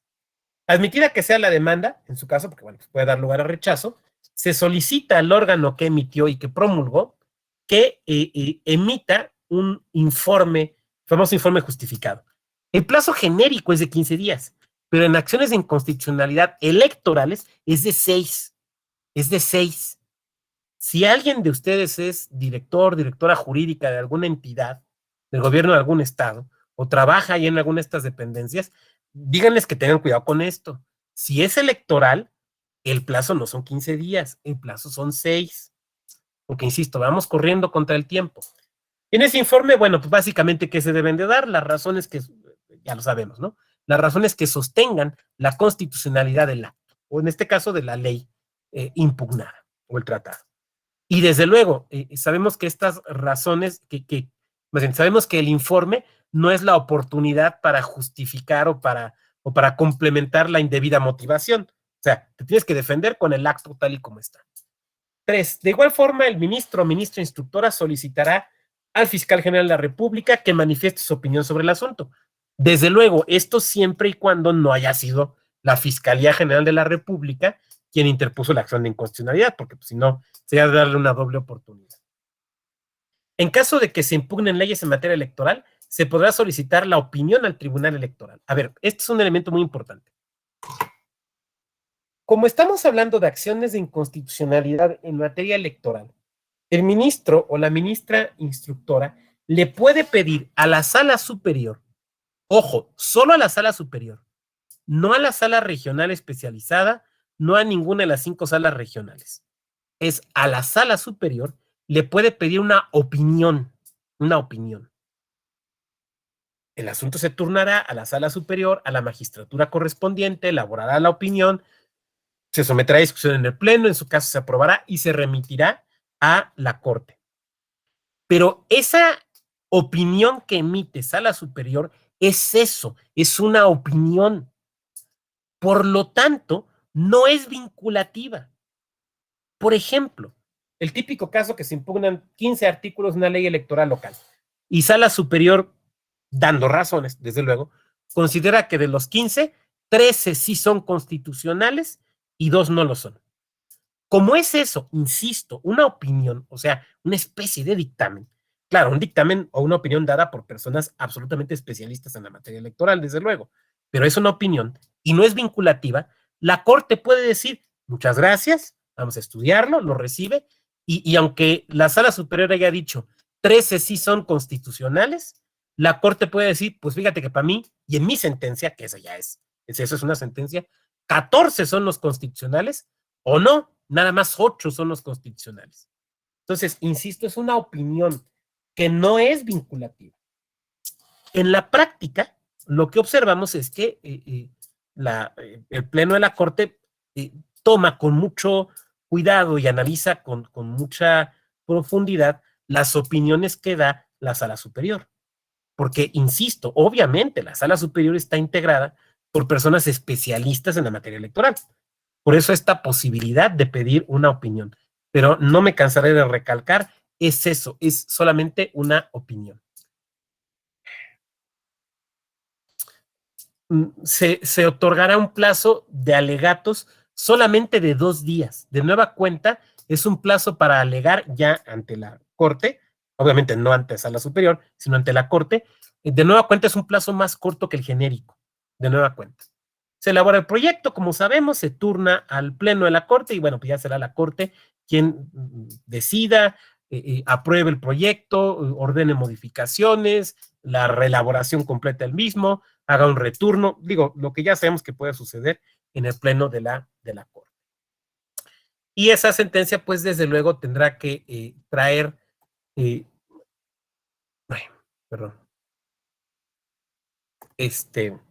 en su caso, los efectos.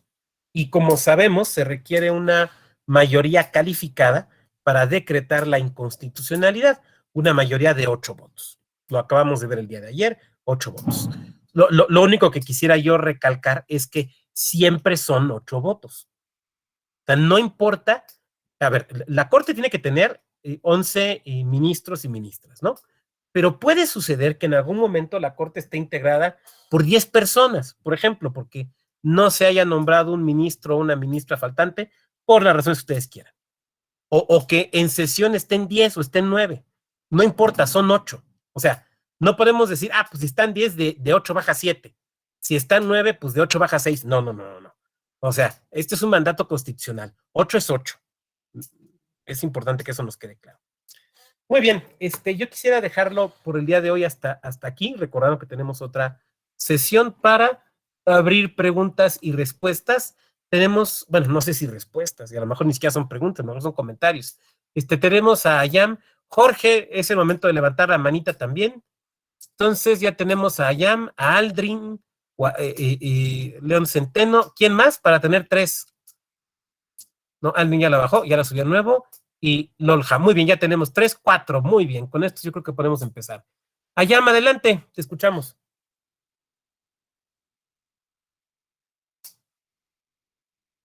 Bueno, no te escuchamos tu micrófono, porfa. Listo. Espero no cuatrapearme, digo, ya pasó el tema, pero cuando hablaba esto de las comunicaciones oficiales, es como hay un tema pues un poco controversial, porque a pesar de que esté regulado pues, en las entidades o a nivel federal, sí existe como este malentendido de que el hecho de que se arroje una comunicación oficial es como que ya te estoy notificando, por así decirlo, ¿no? Y la realidad no es cierta. Entonces, este tipo de comunicaciones, dependiendo del lugar o el órgano, el instituto donde se esté llevando a cabo un juicio, pues surte efectos de distinta manera. Si es vía administrativa, pues a lo mejor en vía administrativa, pues te pueden decir, ¿sabes qué? Tienes tantos días para poder dar contestación. Si es en materia judicial, independiente administrativa, laboral, electoral, lo que sea, pues es en el momento en el que pues el notificador o el actuario va y te hace la notificación personal, o dependiendo del acto que se emita en ese momento en el que se decrete, sabes que la notificación va a ser personal, por estratos, por oficio, si es una autoridad responsable. En materia electoral, tengo entendido que pues, también hay como esa excepción de la notificación automática, ¿no? Entonces ahí no tendría como el efecto de la comunicación oficial, porque sí he visto que en materia electoral, tanto los tribunales electorales como el Tribunal Electoral del Poder Judicial hacen este tipo de comunicaciones oficiales. Se resolvió tal asunto en tal sentido, los magistrados votaron en tal sentido y tal magistrado o magistrada emitió su voto particular, concurrente, lo que sea. Y muchos tienen como el entendido de decir, bueno, pues es que ahora el término empieza a correr desde este momento. No, es desde el momento en que a lo mejor se hace el efectivo por parte de un actuario, un notificador, en el que, ¿sabes qué? Se hace la notificación por lista. No sé si quedó clara la idea ahí, digo, a lo mejor te adelantaste mucho y ya me salí como que un poquito del tema y digo, eso era lo que quería decir. Muchas gracias. Sí, ahora, los comentarios muy atinados que haces tienen que ver con el control concreto, que no es el objeto de nuestras reflexiones y no quisiera yo profundizar en ellos, porque bueno, ya lo verá alguna compañera, algún compañero y lejos de mi ánimo el decir algo que incluso pueda ser confrontante, ¿no? Pero lo que sí diré es que tienes razón, en materia electoral existe la notificación automática. En mi época de consejero, eso me divirtió mucho con uno de los primeros asuntos que nos tocaron. La notificación automática opera, particularmente en los órganos electorales de naturaleza administrativa, cuando se encuentra presente en la sesión que se aprueba el acto que después se impugna, se encuentra presente el representante del partido. Pero para que opere tiene que haber varios requisitos. Primero, tiene que haber sido oportunamente citado, tiene que haber recibido toda la documentación del acto y el acto tiene que haberse aprobado sin modificaciones. Y entonces opera la notificación automática, ¿no? Entonces, en un asunto que pasó justamente así, y me acuerdo mucho porque incluso el representante del partido nos felicitó por el proyecto de acuerdo, nos felicitó. Pero bueno, pues ya cuando llegó a su partido le dijeron pues que no nos debió haber felicitado y que al contrario estaba mal, entonces impugnaron, ¿no? Pero se les fue el plazo, no contaron adecuadamente el plazo. Entonces, cuando se estaba preparando el informe respectivo, yo comentaba con los del jurídico, oigan, hagan valer esto, hagan valer la notificación automática. Anexen el acta de la sesión, de la cual se desprende que no hubo cambios. Anexen la certificación de la notificación que se hizo y de la documentación que se le entregó. Incluso anexen el comentario que hizo de que nos felicitaba. Y cuerda, ¿no? Ya después el representante como que me veía medio feo, porque yo creo que alguien le dijo que la idea era mía. Pero bueno, pero sí, opera la notificación automática. Ahora, no es de cajón, sino con ciertos elementos. En la acción abstracta, que es de la que estamos aquí hablando, los plazos te corren a partir de la publicación de la publicación oficial. La clave ahí es saber cuál es la publicación oficial, cuando hay la posibilidad de que sea electrónica e impresa. ¿Cuál es la publicación oficial? Pero yo no puedo, en abstracto, de nueva cuenta uso la palabra en abstracto, decirles que la que vale siempre es la de papel, porque depende, insisto, de la regulación que en cada entidad exista respecto de las publicaciones oficiales. Lo que sugiero, insisto, es consultarlas. Pero muchas gracias, Ayan, por tu participación. Aldrin, por favor, adelante. No sé si haya pronunciado bien tu nombre, si no, por favor, corrígeme. Adelante, te escuchamos.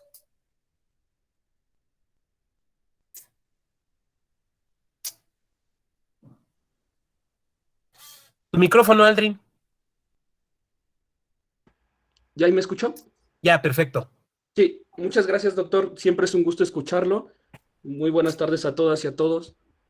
Mi pregunta es la siguiente. Me queda claro, después de su exposición, el control abstracto y el control concreto. También he escuchado dos términos más, el control concentrado y el control difuso. ¿Me podría explicar esta diferencia o son sinónimos? No necesariamente son sinónimos.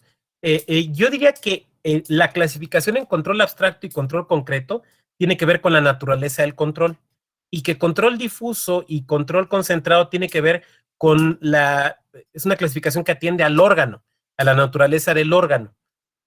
Normalmente el control concentrado tiende a ser control abstracto, pero no siempre. El caso mexicano es un ejemplo. Entonces yo diría que admite la posibilidad de mezclarlos de distinta manera. Es como las formas de Estado y las formas de gobierno, ¿no? Casi todas las repúblicas son más bien casi todas las federaciones son repúblicas, pero hay federaciones que son monarquías, como Bélgica, ¿no? Entonces, digamos que podemos jugar con ellas, Aldrin. Gracias, doctor. Con gusto. Lolja, te escuchamos. Adelante, por favor. Sí, doctor, muchas gracias y buenas tardes a todas y a todos.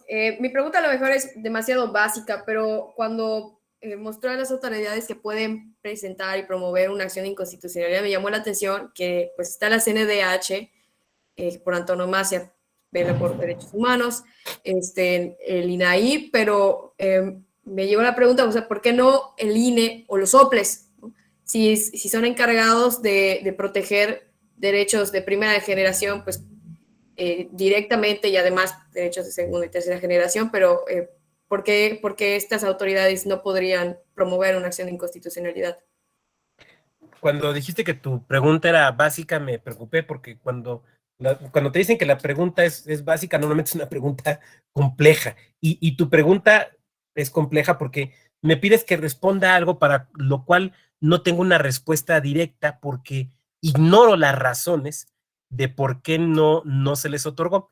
Pero puedo, a riesgo de equivocarme, o sea, a lo mejor si le preguntamos a un senador o a una diputada nos dirían, no, las razones fueron otras, pero puedo tratar de atisbar dos razones. La primera, porque los órganos que tú acabas de mencionar tienen acceso a otros mecanismos de control constitucional, como por ejemplo las controversias constitucionales, el tema del presupuesto del INE, por ejemplo, ¿no? Entonces me parece que porque tienen acceso a otros mecanismos. Una, dos, porque los órganos que están legitimados, el INAI y los órganos similares en las entidades, las comisiones de derechos humanos y los órganos, la Comisión Nacional y los órganos similares en las entidades, tienen una función directa e inmediata de protección de derechos fundamentales que se desprende de la Constitución. En el caso de los OPLES y del INE, esta función no se desprende de manera directa de la Constitución. Ahora, desde luego, yo sé que lo hacen. Y sé que además es un mandato de toda autoridad a partir del artículo 1 constitucional. Pero digamos que en su diseño de origen, que es anterior a la reforma en materia de derechos humanos, su función no era la tutela de derechos, sino la organización de los comicios. Entonces, me parece que esas son las dos razones del por qué no se les otorgó en un inicio. Pero insisto, son las razones que yo interpreto. No sé si realmente cuando se modificó, en las ocasiones en las que se haya modificado el 105 constitucional, se hayan tomado en cuenta, pero son las que yo desprendo. Muchas gracias por tu pregunta, muchas gracias. Jorge, adelante, Jorge, por favor.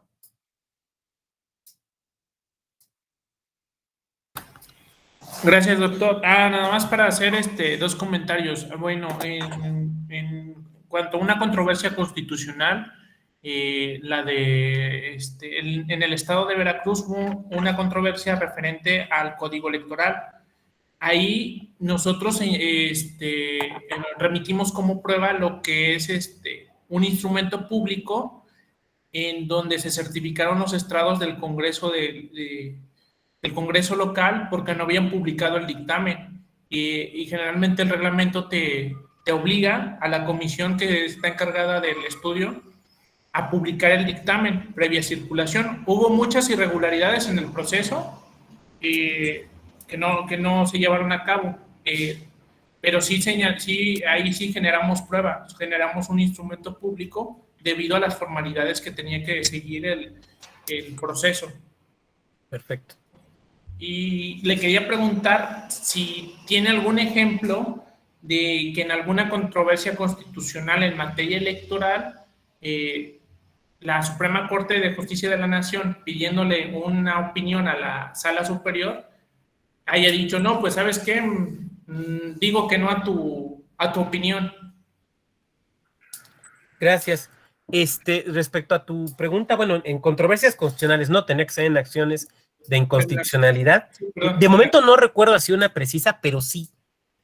Me acuerdo un caso, híjole, si quieren el jueves les paso el dato específico, pero donde Sala Superior consideró que un tema, dice, sobre este artículo no voy a opinar porque consideramos por estas razones que no es materia electoral. Y sin embargo, la Suprema Corte de Justicia al resolver, no es que haya dicho, te equivocaste Sala Superior, sino simplemente se pronunció sobre la constitucionalidad, lo cual quiere decir que sí lo consideró electoral. ¿Sí me explico? No recuerdo ahorita específicamente el caso, pero sí ha habido. Muchas gracias, Jorge. Gracias. Adelante, Omar Alejandro, te escuchamos. Hola, ¿qué tal? Buenas tardes para todas y para todos. Yo tengo una pregunta, como por ahí justamente en estos días estaba divagando y pensaba, ¿qué son derechos político-electorales? ¿No? Pareciera la respuesta obvia, pues lo que se relaciona con lo político y lo electoral, pero entonces, ¿qué tan alejado de lo que estamos acostumbrados, o sea, de las elecciones para elegir los representantes del Ejecutivo y el Legislativo, se pueden acercar? O sea, pensaba, también para la elección, que también es por voto, me imagino, no sé, de algún sindicato, eso también podría ser en materia político-electoral, porque también es política, digo, si bien no es política ciudadana o política, no sé cómo llamarlo de manera general, pues evidentemente tiene tintes políticos y evidentemente electorales porque es precisamente mediante una elección, ¿no? Entonces, pensaba en lo difícil que resultaría tratar de definir una materia electoral y qué tan dispuesto estaría el Tribunal Electoral a entrarle a la resolución de conflictos que no se han presentado porque creemos que no se relacionan con las elecciones de cada 3 y 6 años, ¿no? Creo que nos haces una muy buena pregunta, sobre todo porque a raíz del nuevo Tratado de Libre Comercio se establecieron ciertas obligaciones del Estado mexicano respecto de la calidad democrática de las elecciones en los sindicatos, lo cual ha llevado a que haya una participación del INE, incluso en el Centro Nacional de Conciliación, me parece que se llama así, y el INE ya ha participado por ahí en alguna elección, alguna votación de un sindicato respecto de la titularidad del contrato colectivo de trabajo, creo que fue en San Luis Potosí. Sin embargo, mi opinión personal, y por favor tómala como personal, no la puedo hacer más extensiva, es que una cosa es que las autoridades electorales puedan colaborar y otra cosa es que sea materia electoral. Porque además, la realidad es que esta colaboración tiene muchos años dándose, o sea, ¿cuántas veces al INE o al OPLE le piden, préstanos las urnas para la elección de un sindicato? A veces hasta las urnas electrónicas, ¿no? A veces hasta ahí te dicen, oye, ayúdame a hacer la convocatoria. Ay, me la encargaron, pero yo soy el secretario de actas y acuerdos y yo era tornero, la verdad es que no le sé, échenme la mano, bueno, ahí te ayudamos y ya te ayudamos a hacer un proyecto, por ejemplo, ¿no? Pero creo que no lo vuelve materia electoral. Pero esa es, digamos, mi opinión única y exclusivamente personal. Yo creo que los derechos político-electorales, si tuviéramos que definirlos en amplio, yo los definiría como aquellos que nos permiten, como ciudadanas y ciudadanos, participar en la formación de la voluntad nacional, entendiendo como tal la elección de autoridades y la participación en mecanismos de democracia directa y de democracia participativa. Pero, como cualquier definición, entiendo que puede ser debatible. Muchas gracias, Omar. Ayam, adelante, te escuchamos. Adelante, por favor. Es que hace rato comentaba en una de las participaciones de que por qué no se contemplaban a los soples como parte legitimadas. No sé si tiene que ver con esto de la legitimación activa o pasiva. O sea, porque realmente la activa pues tiene que ver, que viene expresamente en la ley, ¿no? Tales sujetos son legitimados y viene todo el supuesto y tales, ¿no? Y la legitimación pasiva pues realmente no, pero es como tú lo comentaste en una parte, tiene legitimación en la causa. Hay una vulneración, independientemente de que sea controversia o acción de inconstitucionalidad, el por qué no se les contempla, pero que sí existe realmente una vulneración en cuanto a la competencia o del fondo del control abstracto, por así decirlo. Un caso, un ejemplo, es en el de los municipios. Si realmente con el paso del tiempo se determinó que los municipios pues no tenían legitimación activa dentro de controversias constitucionales, pero con el paso del tiempo pues se determinó que realmente ese control constitucional que tenía, me parece que la Cámara de Diputados, cuando vio que realmente había un conflicto de presupuesto y territorios, que iba más allá de lo que realmente ellos podían resolver y le delegaron esa competencia o esa facultad a la Corte para poder resolver este tipo de asuntos, fue cuando ya se le dio este tipo de legitimación activa. En el supuesto de esto no quiere decir que no se dé, porque en algún momento yo quisiera pensar que sí va a suceder, que entre el INE y el OPLE exista algún tipo de conflicto, porque si bien es cierto, también en controversias constitucionales no está la materia electoral, pero se dio el caso de la revocación de mandato en el presupuesto en una controversia constitucional, que decir, bueno, ¿por qué materia electoral en una controversia constitucional cuando realmente solo va en acciones de inconstitucionalidad? Entonces, puede darse el supuesto. Yo por ahí estuve rastreando ¿por qué el INE y no un OPLE deben tener un conflicto en atribuciones o facultades de que no se haya delegado ese tipo de competencia y decir, bueno, a ver, yo puedo realizar un control abstracto, a ver por qué tú lo haces, porque también el INE tiene la facultad de poder hacerlo. Entonces, yo creo que ahí va, y quisiera pensar que por ahí va como la respuesta, es una opinión mía, de que puede darse en determinado momento, y esto con relación al artículo primero, como tú lo comentaste, esta distribución de facultades, y en lo que se viene dando ya desde hace un tiempo, el federalismo electoral. Entonces, es lo que yo participaría.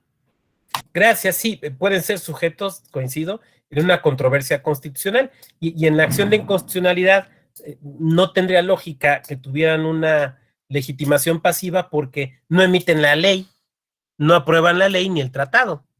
Entonces, por eso siempre va a ser ahí el demandado en la acción de inconstitucionalidad, un órgano legislativo, y en su caso el órgano ejecutivo que ordenó la promulgación y publicación. Bien, muchas gracias, Ayam. Estamos sobre el tiempo, les agradezco mucho. Recordemos que vamos a la mitad todavía. Entonces, si quedó algo por ahí en el tintero, pues ahí les recomiendo que hagan lo que yo incluso antes de que me diera COVID, una libretita al lado y ahí vamos apuntando. Y con gusto podríamos abordarlo en la próxima sesión. Les agradezco a todas y a todos su puntual asistencia y nos veríamos en la siguiente sesión. Muchas gracias, muy buena tarde. Gracias. Gracias, doctor. Gracias, doctor. Gracias, muy interesante. Gracias, doctor. Hola. Chiapas